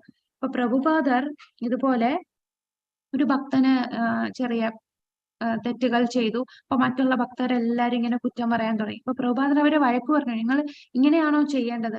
അവനൊരു തെറ്റ് പറ്റിയാൽ പറഞ്ഞ് ആ ഭക്തനെ പറഞ്ഞ് മനസ്സിലാക്കിയല്ലേ ചെയ്യേണ്ടത്. നിങ്ങൾ ഇതുപോലെ അടിച്ചു താഴ്ത്തി ഇങ്ങനെ തെറ്റ് മാത്രം കണ്ടുകൊണ്ടിരുന്നാൽ എങ്ങനെ ആ വ്യക്തിക്ക് ഉയരാൻ സാധിക്കും? നിങ്ങൾ എല്ലാരും ഉപേക്ഷിച്ചാൽ അവൻ വീണ്ടും താഴ്ന്നു പോവുകയുള്ളൂ, വീണ്ടും ആ ഭൗതികതയിൽ വീണു പോവുകയുള്ളൂ. പിടിച്ചുയർത്തുകയാണ് ഒരു ഭക്തൻ ചെയ്യേണ്ടത്. അപ്പൊ നമ്മൾ എന്തെങ്കിലും തെറ്റുകുറ്റങ്ങൾ കണ്ടാൽ നമുക്ക് അവരെ പറഞ്ഞ് മനസ്സിലാക്കി കൊടുത്ത് അവനെ കൈ പിടിച്ച് ഉയർത്തുകയാണ് ചെയ്യേണ്ടത്. അല്ലാതെ കുറ്റം പറഞ്ഞ് അടിച്ചു താഴ്ത്തുകയല്ല ചെയ്യേണ്ടത്. അത് ചെയ്യുമ്പോൾ അത് നമ്മുടെ ഭക്തിയെയും അത് ബാധിക്കും. അതുകൊണ്ട് വൈഷ്ണവ അപരാധം ശ്രദ്ധിക്കണം. ഭഗവാന്റെ വിശുദ്ധ നാമം പ്രചരിപ്പിക്കുന്നതിനായി ജീവിതം സമർപ്പിച്ച ഭക്തരെ നിന്ദിക്കുന്നവർ. ഇതാണ് നമ്മുടെ 10 നാമാപരാധത്തിൽ ആദ്യത്തെ പറയുന്ന അപരാധമാണ്. ഭഗവാന്റെ വിശുദ്ധ നാമം പ്രചരിപ്പിക്കുന്നതിനായി ജീവിതം സമർപ്പിച്ച ഭക്തരെ നിന്ദിക്കുക എന്നുള്ളത്. അപ്പൊ ഇതിനെ പറയുന്നതാണ് ഹാത്തി മാട്ട. ഒരു വൈഷ്ണവനെ അപമാനിക്കുന്നതിന്റെ അനന്തര ഫലങ്ങൾ. അപ്പൊ എന്താണ് വൈഷ്ണവ അപരാധത്തിന്റെ ഫലം? വലിയ അപരാധം. ചൈതന്യ മഹാപ്രഭു ഈ അപരാധത്തെ ഹാത്തി മാട്ട എന്നാണ് വിശേഷിപ്പിക്കുന്നത്. വളരെ തടസ്സവും അപകടകരവുമാണ്. വൈഷ്ണവ എന്താണ് അനന്തര ഫലം? എന്താ? നമ്മുടെ ഭക്തിലതാ ബീജം അത് നശിച്ചു പോകും. വൈഷ്ണവ തന്റെ താമരപാദങ്ങളെ വ്രണപ്പെടുത്തുമ്പോൾ ഒരു വ്യക്തിക്ക് ഒരു ആത്മീയ നേട്ടവും നേടാൻ സാധിക്കില്ല. ഭക്തിലതാ ബീജം നശിച്ചു പോയാൽ നമുക്ക് ആത്മീയമായി പുരോഗമിക്കാൻ സാധിക്കില്ല. അപ്പോ എല്ലാരും ഭക്തിയിൽ ഉയരാൻ ശ്രമിക്കണം. ഇപ്പൊ ചില ആൾക്കാരെ കാണാം, നമ്മൾ 10-20 വർഷത്തില് 20 വർഷമായിട്ട് ഒക്കെ കൃഷ്ണാബോധത്തിൽ ഉണ്ടായിരിക്കും. പക്ഷെ അവർക്ക് ആത്മീയ പുരോഗമനം കാണില്ല. കാരണം എന്താണ്? അവര് നാമം ജപിക്കുന്നുണ്ടായിരിക്കും, പക്ഷെ അത് അപരാധത്തോടു കൂടി നാമം ജപിക്കുന്നു. വൈഷ്ണവ അപരാധമൊക്കെ ചെയ്യുന്നത് കൊണ്ട് അവർക്ക് ഭക്തിയിൽ ഉയരാൻ സാധിക്കില്ല. അവിടെ സ്റ്റക്കായി നിൽക്കും. ആ ഒരു ലെവലിൽ തന്നെ അങ്ങ് നിൽക്കും. ആ ലെവലിൽ നിന്ന് അടുത്ത ലെവലിലേക്ക് അവർക്ക് ഉയരാൻ സാധിക്കില്ല. അതാണ് ഈ വൈഷ്ണവ അപരാധത്തിന്റെ ഫലം. നമ്മുടെ ആത്മീയ നേട്ടം ആത്മീയമായിട്ട് നമുക്ക് പുരോഗമിക്കാൻ കഴിയില്ല. അവിടെ തടസ്സമുണ്ടാവും. നമ്മൾ ചിലപ്പോൾ ആത്മീയമായിട്ട് താഴ്ന്നു പോകും. നമ്മുടെ ഭക്തിലതാ ബീജത്തെ നശിപ്പിക്കും ഈ വൈഷ്ണവ അപരാധം. ആത്മീയമായി പുരോഗമിക്കണമെങ്കിൽ നമ്മൾ വൈഷ്ണവ അപരാധം ചെയ്യാൻ പാടില്ല. ഈ കാണിച്ചിരിക്കുന്നത് എന്താന്ന് പറയാം? ചൈതന്യ ചരിതാമൃതത്തിലുള്ളതാണ്. ഇത് ഏത് വ്യക്തിയാണ്? നമ്മുടെ ചൈതന്യ ചരിതാമൃതം, ചൈതന്യ മഹാപ്രഭു.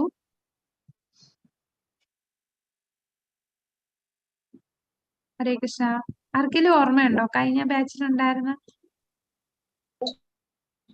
ഒരു ഗുരുവിന്റെ പേരും അതുമായി മാതാജി. അങ്ങനെ ചെയ്യാൻ പാടില്ലെന്ന് പറഞ്ഞ ആക്ഷേപിച്ചപ്പോ ചൈതന്യ മഹാപ്രഭു വഴക്ക് പറയുന്നതായിട്ട് മാതാജി പറഞ്ഞതായിട്ട് ഓർമ്മയുണ്ട്. ഓക്കെ, ഞാൻ പറയാം മാതാജി. അത് നമ്മുടെ ഗോപാല ചപല ബ്രാഹ്മണൻ. ഗോപാല ചപല അല്ല, അത് ഇനി വരുന്നുണ്ട്. അത് വേറെ, അതും ഒരു വൈഷ്ണവ അപരാധത്തിന് ഉദാഹരണമാണ്. അതല്ല, ഇത് നമ്മുടെ രാമചന്ദ്രപുരി, അതായത് മാധവേന്ദ്രപുരി ആരാണ്? ഈശ്വരപുരിയുടെ ഗുരുവാണ് മാധവേന്ദ്രപുരി. അപ്പൊ മാധവേന്ദ്രപുരിക്ക് കുറെ ശിഷ്യന്മാരുണ്ട്. അതിലൊരു ശിഷ്യനാണ് ഈശ്വരപുരി. അതുകൂടാതെ വേറൊരു ശിഷ്യനാണ് രാമചന്ദ്രപുരി. അപ്പോ ഈ രാമചന്ദ്രപുരി എന്താ ചെയ്യുന്നതെന്ന് പറഞ്ഞാൽ, എപ്പോഴും നമ്മളെ ചൈതന്യ മഹാപ്രഭു എവിടെ പോയാലും അവിടെ എല്ലാം കുറ്റം കണ്ടുപിടിക്കുക, എല്ലാത്തിലും വിമർശിക്കുകയാണ് ചെയ്യുന്നത്. അപ്പൊ ഇതിനുള്ള കാരണം എന്താന്ന് വെച്ചാൽ, മാധവേന്ദ്രപുരി മരണക്കിടക്കയിൽ കിടക്കുകയാണ്. അദ്ദേഹം ശരീരം വിട്ട് ആത്മാവ് പോകാറായി. അപ്പൊ ആ സമയത്ത് ഭാവഭക്തിയിൽ അദ്ദേഹം അങ്ങ് ഭഗവാനെ ഓർത്ത് കരയുകയാണ് ചെയ്യുന്നത്. അദ്ദേഹം ആ ഭാവത്തിൽ കരയുകയാണ്. അദ്ദേഹം പറയും, ഞാൻ എന്റെ ജീവിതം ഞാൻ വെറുതെ കളഞ്ഞല്ലോ, ഞാൻ കൃഷ്ണനെ കുറിച്ച് ഒരു നിമിഷം പോലും ഞാൻ ചിന്തിച്ചില്ലല്ലോ, ഞാൻ എന്റെ ഈ മനുഷ്യ ജന്മം ഞാൻ വെറുതെ ആക്കിയല്ലോ എന്ന് പറഞ്ഞ് അദ്ദേഹം കരയും.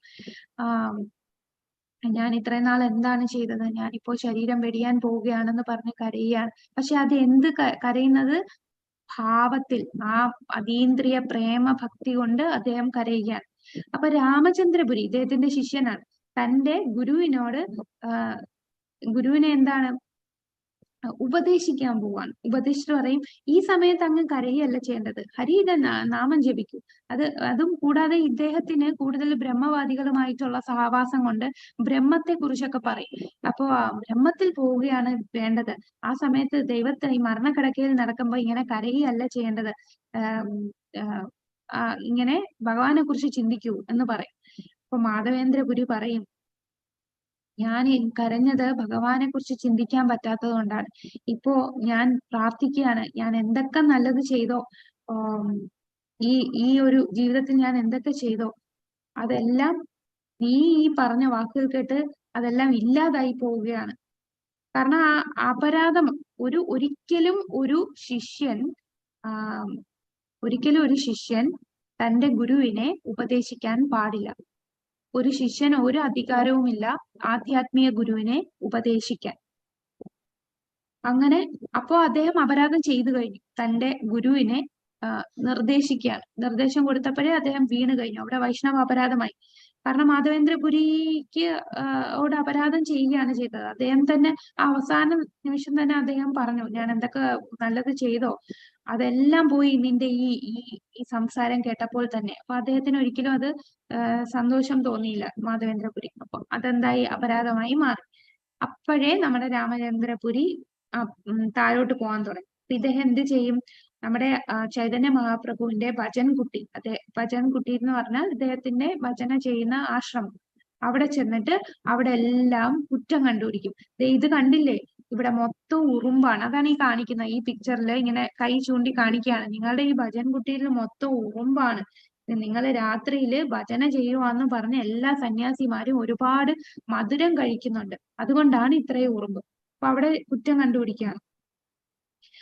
കൂടാതെ ഇദ്ദേഹം എല്ലാരെയും വിളിച്ചിട്ട് എല്ലാരോടും ഭക്ഷണം കഴിക്കാൻ പറയും. ഭക്തന്മാരെയൊക്കെ വിളിച്ചിട്ട് പ്രസാദം കൊടുക്കും. പ്രസാദം കൊടുത്തിട്ട് കഴിക്കുന്ന വീണ്ടും കഴിക്കുന്നു പറഞ്ഞ് ഒരുപാട് ആഹാരം കഴിപ്പിക്കും. എന്നിട്ട് വേണ്ടാന്ന് പറഞ്ഞാലും കഴിക്കൂ, നിങ്ങള് നന്നായിട്ട് കഴിക്കൂ എന്നൊക്കെ പറഞ്ഞ് കഴിപ്പിച്ചിട്ട് ഇദ്ദേഹം എന്ത് പറയും, എല്ലാം കഴിച്ചു കഴിയുമ്പോൾ ഇദ്ദേഹം പറയും, കണ്ടില്ലേ ചൈതന്യ മഹാപ്രഭുവിന്റെ ശിഷ്യന്മാരെല്ലാരും ഒരുപാട് കഴിക്കുന്നവരാണ്, അവരൊന്നും സന്യാസിമാരല്ല, സന്യാസിയുടെ വേഷം ധരിച്ചിട്ട് കഴിക്കുന്നത് കണ്ടില്ലേ, ഇങ്ങനെയാണോ ഒരു സന്യാസി കഴിക്കുന്നത് എന്ന്. അപ്പൊ ഇതാണ് ഇദ്ദേഹത്തിന്റെ ആ സ്വഭാവം തന്നെ കുറ്റം കണ്ടുപിടിക്കുന്ന രീതിയിൽ. അത് എന്തുകൊണ്ടാണ് അങ്ങനെ ആയിപ്പോയത്, അതാണ് അപരാധം ചെയ്തു. ആ അപരാധം എന്താണ്, ഗുരുവിനെ ഒരിക്കലും ശിഷ്യന് ഉപദേശിക്കാൻ ഒരു യോഗ്യതയില്ല. അപ്പൊ ആ മരണക്കിടക്കയിൽ കിടന്ന മാധവേന്ദ്രപുരിയെ രാമചന്ദ്രപുരി ഉപദേശിച്ചു. അവിടെ തൊട്ട് വൈഷ്ണവ അപരാധം ഉണ്ടായി. ഇതാണ് ചൈതന്യ ചരിതാമൃതത്തിലുള്ള ഒരു ലീലയാണിത്. ഒരു കുറ്റകൃത്യം സംഭവിച്ചേക്കാം. വിമർശനം. നിർഭാഗ്യവശാൽ ലോകമെമ്പാടും കൃഷ്ണാബോധം പ്രചരിപ്പിക്കുന്ന അസാധാരണമായ പ്രവർത്തനങ്ങളെ വിലമതിക്കാത്ത ഭൗതികവാദികളാണ് നമുക്ക് ചുറ്റുമുള്ളത്. അവർ നമ്മളെ അവരുടെ തലത്തിലേക്ക് കൊണ്ടുവരാൻ ശ്രമിക്കുന്നു. എല്ലാ കാര്യത്തിലും അവർ നമ്മളെ വിമർശിക്കാൻ ശ്രമിക്കുന്നു. അവരുടെ നിഷ്കളങ്കമായ പ്രവർത്തനങ്ങളിലും അറിവിന്റെ മോശം കർമ്മത്തിലും ഞങ്ങൾ വളരെ ഖേദിക്കുന്നു. ഇപ്പൊ പ്രഭുപാദർ ഇവിടെ പറയുന്നു, ഈ വെസ്റ്റേൺ ഡിവോട്ടീസിനെ എല്ലാം ഇന്ത്യയിൽ കൊണ്ടുവന്നപ്പോ അവരാരും അക്സെപ്റ്റ് ചെയ്യുന്നില്ല. അവരുടെ ശരീരത്തിന്റെ നിറം വെളുത്ത ആൾക്കാരാണ്. ഇസ്കോൺ എന്ന് പറഞ്ഞാൽ ഇംഗ്ലീഷുകാരുടെ ക്ഷേത്രമാണ്, അംഗ്രേസികളുടെ ക്ഷേത്രമാണ്. അവർക്ക് അവരുടെ ആ ഉയർച്ചയൊന്നും അവർക്ക് അംഗീകരിക്കാൻ പറ്റുന്നില്ല. ഒരിക്കലും ഇങ്ങനെയുള്ള ആൾക്കാർക്ക്, ഈ വെള്ളക്കാർക്കൊന്നും ഇതൊന്നും ചെയ്യാൻ പറ്റില്ല എന്നുള്ള രീതിയിലാണ്. അതാണ് പ്രഭുപാദർ ഇവിടെ പറയുന്നത്, ലോകമെമ്പാടും കൃഷ്ണാബോധം പ്രചരിപ്പിക്കുന്ന അസാധാരണമായ പ്രവർത്തനങ്ങളെ വിലമതിക്കാനാകാത്ത ഭൗതികവാദികൾ, അങ്ങനെയുള്ളവരാണ് ചുറ്റുമുള്ളത്. അവരെന്താണ്, അവരുടെ തലത്തിലേക്കാണ് കൊണ്ടുവരാൻ ശ്രമിക്കുന്നത്. എല്ലാത്തിലും അവർ വിമർശനം കാണുകയാണ്, എല്ലാത്തിലും വിമർശനം കാണുന്നു. കൂടാതെ അപ്പോ ഇവര് ചെയ്യുന്ന പ്രവർത്തനങ്ങളെ അറിവിന്റെ മോശം കർമ്മത്തിലും ഞങ്ങൾ വളരെ, ഇങ്ങനെയുള്ള ആൾക്കാർ കാരണം ഞങ്ങൾക്ക് വളരെ ഖേദിക്കുകയാണ്, ഇവരെല്ലാം ഇങ്ങനെയാണല്ലോ എന്ന് പ്രഭുപാദർ ഇങ്ങനെ പറയുന്നുണ്ട് പർപ്പോട്ടില്. ശുദ്ധമായ വൈഷ്ണവ പ്രവർത്തനങ്ങൾ ഭൗതിക വീക്ഷണകോണിൽ നിന്ന് നിരീക്ഷിക്കുന്നത് നിരോധിച്ചിരിക്കുന്നു. ഒരിക്കലും ശുദ്ധഭക്തനെ പ്രവർത്തനങ്ങളൊന്നും ഭൗതികമായിട്ടുള്ള കാഴ്ചപ്പാടിൽ കാണാൻ പാടില്ല. ഭൗതികവാദികളെ സംബന്ധിച്ചിടത്തോളം ഭൗതിക കാഴ്ചപ്പാടിൽ നിന്ന് ഒരു ശുദ്ധഭക്തനെ പരിഗണിക്കുന്നത് വളരെ ദോഷകരമാണ്. അതിനാൽ ഒരു ശുദ്ധഭക്തനെ ബാഹ്യമായി നിരീക്ഷിക്കുന്നത് ഒഴിവാക്കണം. എന്നാൽ അനന്തരം സവിശേഷതകൾ കാണാനും അവൻ എങ്ങനെയാണ് ഭഗവാന്റെ അതീന്ദ്രിയ സ്നേഹ സേവനത്തിൽ ഏർപ്പെട്ടിരിക്കുന്നതെന്ന് മനസ്സിലാക്കാനും ശ്രമിക്കണം. അപ്പൊ നേരത്തെ പറഞ്ഞതുപോലെ തന്നെ ഒരിക്കലും ഭൗതിക കാഴ്ചപ്പാടിൽ ശുദ്ധഭക്തനെ കാണാൻ പാടില്ല. ഒരു ശുദ്ധഭക്തനെ ബാഹ്യമായി നിരീക്ഷിക്കുന്നത് ഒഴിവാക്കണം. എന്നിട്ട് എന്താണ് ആ അതീന്ദ്രിയ സ്നേഹ സേവനത്തിൽ ഏർപ്പെടുന്നത്, അതിനെക്കുറിച്ച് നമ്മൾ മനസ്സിലാക്കണം. ഈ രീതിയിൽ ഒരാൾക്ക് ശുദ്ധമായ ഭക്തനെ ഒരു ഭൗതിക വീക്ഷണകോണിൽ നിന്ന് കാണുന്നത് ഒഴിവാക്കാം. അങ്ങനെ ഒരാൾ ക്രമേണ ശുദ്ധീകരിക്കപ്പെട്ട ഒരു ഭക്തനാകാൻ കഴിയും. അപ്പൊ ആ ശുദ്ധഭക്തന്റെ സവിശേഷതകളാണ് കാണേണ്ടത്. എങ്ങനെയാണ് അദ്ദേഹം ഭക്തി സേവനത്തിൽ ഏർപ്പെടുന്നത് എന്ന് മനസ്സിലാക്കണം. അങ്ങനെ അത് മനസ്സിലാക്കി നമ്മുടെ ഭൗതികമായിട്ടുള്ള കാഴ്ചപ്പാടെല്ലാം മാറ്റി ക്രമേണ നമുക്ക് ശുദ്ധീകരിക്കപ്പെടാൻ സാധിക്കും. അപ്പൊ ഇവിടെ നമുക്ക് കാണാം ആരൊക്കെയാണിത്. ഒന്ന് നമ്മുടെ ജയപതാക സ്വാമി മഹാരാജ്. ജയപതാക സ്വാമി മഹാരാജ്. ഇത് ഭക്തി തീർത്ഥ സ്വാമി മഹാരാജാണ്. അപ്പോ ഇദ്ദേഹം അമേരിക്കയില്, ജയപതാക സ്വാമി മഹാരാജ് അമേരിക്കയിലാണ്. ഇദ്ദേഹം ആഫ്രിക്കൻ ആണെങ്കിലും അമേരിക്കയിൽ ജനിച്ചതാണ്. അപ്പൊ അദ്ദേഹം അമേരിക്കയിൽ ജനിച്ച് അങ്ങനെ ആഫ്രിക്കയിൽ പോയി അവിടെ ആഫ്രിക്കയിലുള്ള ഒരുപാട് പേരെ ഭക്തന്മാരാക്കി. അപ്പൊ പ്രഭുപാദർ ജയപതാക സ്വാമി മഹാരാജിന് എന്താ നിർദ്ദേശിച്ചത്? മായാപൂർ പോവുക, അവിടെ ഒരു വേൾഡ് വൈഡ് സെന്റർ ഉണ്ടാക്കുക. അപ്പൊ നമുക്കിപ്പോ അറിയാം ടെമ്പിൾ ഓഫ് വേദിക് പ്ലാനറ്റോറിയം, അത് ഏറ്റവും വലിയ ക്ഷേത്രമാണ്. അത് ഇപ്പോ അടുത്ത 1.5 വർഷത്തിനുള്ളിൽ അതിന്റെ പണി കഴിയും. ഇതെല്ലാം നിർദ്ദേശങ്ങൾ പ്രഭുപാദർ നമ്മുടെ ജയപതാക സ്വാമി മഹാരാജിന് കൊടുത്തതാണ്. അദ്ദേഹം അമേരിക്കൻ സിറ്റിസൺഷിപ്പ് ഉപേക്ഷിച്ചു, ഇന്ത്യൻ സിറ്റിസൺഷിപ്പ് സ്വീകരിച്ചു. ഒരു മൾട്ടി മില്യനിയർ ആയിരുന്നു ഇദ്ദേഹം. അദ്ദേഹത്തിന്റെ വീട് കാണാൻ തന്നെ ആൾക്കാർ ക്യൂ നിൽക്കുവായിരുന്നു. അത്രയ്ക്ക് വലിയ ബംഗ്ലാവിൽ താമസിച്ച ഒരു വ്യക്തിയാണ്. അദ്ദേഹമാണ് എല്ലാം ഉപേക്ഷിച്ചിട്ട്, തന്റെ രാജ്യത്തിലെ സിറ്റിസൺഷിപ്പും എല്ലാം ഉപേക്ഷിച്ചിട്ട് അദ്ദേഹം ഇന്ത്യയിൽ വന്നത്. അപ്പൊ ഇതെല്ലാം ശുദ്ധഭക്തരാണ്. അവരെ നിറത്തിലോ ശാരീരികമായിട്ടുള്ള ഇതിലോ കുടുംബത്തിലോ ജന്മത്തിലോ ഒന്നുമല്ല ഒരു ശുദ്ധഭക്തനെ കാണേണ്ടത്. അത് എന്താണ് കാണേണ്ടത്? അദ്ദേഹത്തിന്റെ ആന്തരികമായിട്ടുള്ള സവിശേഷത കാണുക. അദ്ദേഹം എങ്ങനെ ഭഗവാന്റെ അതീന്ദ്രിയ സേവനത്തിൽ ഏർപ്പെടുന്നു, അതാണ് നമ്മൾ മനസ്സിലാക്കേണ്ടത്. ഒരിക്കലും ഭൗതിക വീക്ഷണത്തിൽ ഭക്തന്മാരെ കാണാൻ പാടില്ല. ഇത് ഒരു ഉത്തമ ഉദാഹരണമാണ്.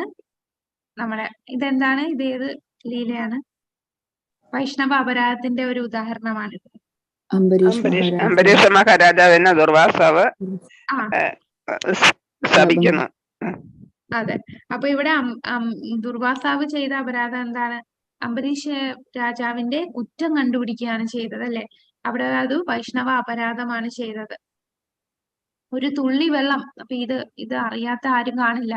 ഈ ലീല എല്ലാവർക്കും അറിയാലോ. അപ്പം ഞാൻ കൂടുതൽ എക്സ്പ്ലെയിൻ ചെയ്യുന്നില്ല. അപ്പൊ നമുക്കറിയാം ഇതില് ആ ഒരു ഏകാദശി ദിവസം വ്രതം മുറിക്കാനായിട്ട് ഇദ്ദേഹം വരാമെന്ന് പറഞ്ഞിട്ട് ഇദ്ദേഹം കുളിച്ചിട്ട് ഞാൻ വരാമെന്ന് പറഞ്ഞ് വെയിറ്റ് ചെയ്യാണ്. ഇദ്ദേഹം മനഃപൂർവ്വം വരാതിരുന്നതാണ്. അപ്പോ ഏകാദശി മുറിക്കാനുള്ള സമയമായപ്പോ എന്താണ്, ഇദ്ദേഹം ആകെ ധർമ്മസങ്കടത്തിലായി. കാരണം ഏകാദശി മുറിച്ചില്ല എന്നുണ്ടെങ്കിൽ അത് ഭഗവത് സേവനത്തിൽ വിഘ്നമാകും.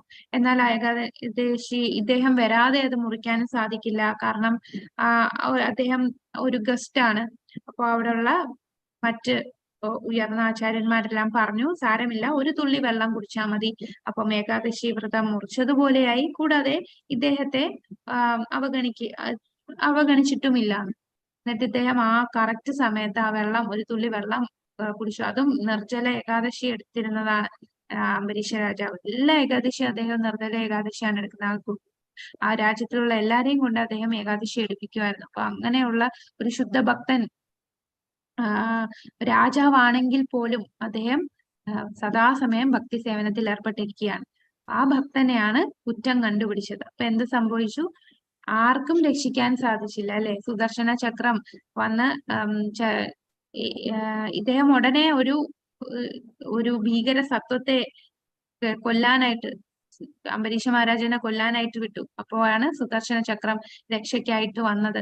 അങ്ങനെ എല്ലായിടത്തും പോയല്ലേ, ബ്രഹ്മാവിന്റെ അടുത്ത്, ശിവന്റെ അടുത്ത്, നാരായണന്റെ അടുത്ത് പോയപ്പോഴും അദ്ദേഹം എന്താണ് പറഞ്ഞത്?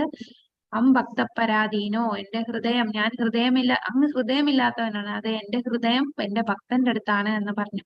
അങ്ങനെ ഭഗവാൻ പോലും രക്ഷിക്കാൻ സാധിക്കില്ല. അതാണ് വൈഷ്ണവ അപരാധം. അവസാനം എന്താണ്? ആ ഭക്തന്റെ തന്നെ കാൽപാദങ്ങളിൽ വീണ് ക്ഷമ ചോദിക്കുകയാണ് ചെയ്തത്. അപ്പോഴാണ് അദ്ദേഹത്തിന് രക്ഷ നേടാൻ സാധിച്ചത്. അപ്പൊ നമ്മൾ എവിടെയെങ്കിലും അപരാധം ചെയ്താൽ നമ്മൾ എന്ത് ചെയ്യണം? ആ ഭക്തനോട് ക്ഷമാപണം ചെയ്യുക. നമുക്ക് ചിലപ്പോൾ അറിയില്ല ഏത് ഭക്തനോടാണ് ഞാൻ അപരാധം ചെയ്തത്, നമ്മൾ അറിയാതെ എന്തെങ്കിലും പറഞ്ഞു പോയിട്ടുണ്ടോ. എല്ലാ ദിവസവും നമ്മൾ ഭഗവാനിൽ സാഷ്ടാംഗം പ്രണമിച്ച് എന്റെ അപരാധങ്ങളെല്ലാം പൊറുക്കണമേ ഭഗവാനെ, ഞാൻ അറിയാതെ ചെയ്തതാണെന്ന് നമ്മൾ ആത്മാർത്ഥമായിട്ട് ഭഗവാനോട് അപേക്ഷിക്കുക. അപ്പൊ നമ്മൾ തുടക്കത്തിലാകുമ്പോൾ ഒരുപാട് അപരാധങ്ങളൊക്കെ ചെയ്യും, നമ്മൾ പോലും അറിയില്ല, നമുക്ക് ചിലപ്പോൾ അറിയില്ലായിരിക്കും നമ്മൾ ചെയ്ത അപരാധമാണ്. അപ്പൊ അത് നമ്മൾ ശ്രദ്ധിക്കേണ്ടതാണ്. നമ്മൾ അറിയാതെ ചെയ്തിട്ടുണ്ടെങ്കിൽ, നമ്മൾ ഏതൊരു ഭക്തനോട് അപരാധം ചെയ്തു നമുക്ക് അറിയാമെങ്കിൽ ആ ഭക്തനോട് തീർച്ചയായിട്ടും ചെന്ന് നമ്മൾ അപരാധം പൊറുക്കാനായിട്ട് അപേക്ഷിക്കുക. അംബരീഷ് രാജാവിന്റെ അടുത്ത് നമ്മുടെ ദുർവാസാവ് ചെന്നപ്പോഴാണ് അദ്ദേഹത്തിന് അദ്ദേഹത്തിന് ആ അപരാധത്തിൽ നിന്ന് മോചനം ലഭിച്ചത്. ഈ കൃഷ്ണാബോധ പ്രസ്ഥാനം അതീന്ദ്രിയ ശാസ്ത്രമാണ്. അസൂയയ്ക്ക് ഇടമില്ല. കൃഷ്ണാബോധ പ്രസ്ഥാനത്തിന് ഒരിക്കലും അസൂയയ്ക്ക് ഇടമില്ല. ഇപ്പം ഈ 6 ഗോസ്വാമിമാരുണ്ടായിരുന്നു. ഈ 6 ഗോസ്വാമിമാര് തമ്മിൽ ഒരിക്കലും അസൂയപ്പെട്ടിട്ടില്ല. അവർക്ക് ഒരിക്കലും മത്സരം ഉണ്ടായിരുന്നില്ല. അവർ തമ്മിൽ ഒരിക്കലും ഒരു വാഗ്വാദം ഉണ്ടായിട്ടില്ല, ഒരു ഡിബേറ്റ് നടന്നില്ല. എല്ലാരും എളിമയോടുകൂടി ഭഗവത് സേവനത്തിൽ മുഴുകിയിരിക്കുകയാണ്. ഇപ്പൊ കൃഷ്ണാബോധ പ്രസ്ഥാനത്ത് അവൻ എന്നെക്കാളും ഉയർന്ന ഭക്തനാണ്, അങ്ങനെ ഒരു ഇല്ല. കാരണം നമ്മൾ ഭക്തിയിൽ ഉയർച്ച വരുന്നത് അത് ഭഗവാൻ കൊടുക്കുന്ന കാരുണ്യമാണ്. അപ്പൊ നമ്മളത് മനസ്സിലാക്കണം. ഇദ്ദേഹം ഇത്രയും ലെവലിൽ എത്തിയിട്ടുണ്ടെങ്കിൽ, ഭക്തിയുടെ ആ ലെവലിൽ എത്തിയിട്ട് അത് ഭഗവാൻ കൊടുത്ത കാരുണ്യമാണ്. നമ്മൾ അവരെ അത്രയും ബഹുമാനിക്കണം. ഭഗവാന്റെ കാരുണ്യം അവർക്ക് ലഭിച്ചു എന്നുള്ളതിൽ. അല്ലാതെ ഈ ലെവലിൽ പോയല്ലോ, ഞാൻ ഇവിടെ നിൽക്കുന്നുള്ളല്ലോ എന്ന് പറഞ്ഞ് അസൂയപ്പെടുകയല്ല ചെയ്യേണ്ടത്. കൃഷ്ണാബോധ പ്രസ്ഥാനത്തിൽ ഒരിക്കലും അസൂയയ്ക്ക് ഇടമില്ല. ഈ പ്രസ്ഥാനം എല്ലാ അസൂയയിൽ നിന്നും പൂർണ്ണമായും മോചിതരായ പരമഹംസന്മാരെ ഉദ്ദേശിച്ചിട്ടുള്ളതാണ്. ഒരാൾ ഗോസ്വാമികളുടെ കുടുംബത്തിൽ ജനിച്ചവനാണെങ്കിലും അല്ലെങ്കിലും ഗോസ്വാമി എന്ന പദവി അവന് നൽകിയിട്ടുണ്ടെങ്കിലും അസൂയപ്പെടരുത്. ആർക്കെങ്കിലും അസൂയ തോന്നിയാൽ അയാൾ പരമഹംസന്റെ വേദിയിൽ നിന്ന് താഴ്ത്തപ്പെടുന്നു. അപ്പൊ അസൂയ വന്നാൽ പോലും എന്താണ്, അത് നമ്മൾ താഴോട്ട് പോകും. നമുക്ക് അതെല്ലാം ഒരു അപരാധമാണ്. ആ ഒരു വ്യക്തിയെ കുറിച്ചുള്ള അസൂയ, ഒരു ഭക്തനിൽ കാണുമ്പോൾ ആ ഭക്തന് ഇതൊക്കെ കിട്ടിയല്ലോ, എനിക്കത് ഇല്ലല്ലോ എന്നുള്ള ഒരു അസൂയ ഉണ്ടെങ്കിൽ അത് നമ്മളെ ഭക്തിയിൽ താഴത്തേക്ക് പോകും. ഹരേ കൃഷ്ണ. അപ്പോ ഇവിടെ ചൈതന്യ ചരിതാമൃതം ആദി ലീലയില് ഉള്ള ഒരു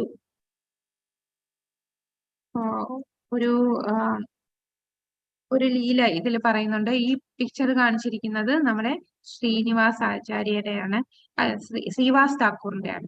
ശ്രീവാസ് താക്കൂറിന്റെ ലീല, അതാണ് ഗോപാല ചപലയുടെ ലീലയാണ് ഇവിടെ പറഞ്ഞിരിക്കുന്നത്. അപ്പൊ ഗോപാല ചപല അത് ഒരു വൈഷ്ണവ അപരാധത്തിന്റെ ഉദാഹരണമാണ്. അപ്പൊ ഗോപാല ചപല എന്താണ് ചെയ്തത്? നമ്മുടെ ശ്രീവാസ് താക്കൂറിന്റെ ഭജൻ കുട്ടികളിൽ എല്ലാ ദിവസവും നാമസങ്കീർത്തനമുണ്ട്. ചൈതന്യ മഹാപ്രഭു നിരന്തരം അവിടെ ചെന്നിട്ട് എല്ലാരും കൂടെ അതീന്ദ്രിയമായ ഹരിനാമ കീർത്തനം ചെയ്യും.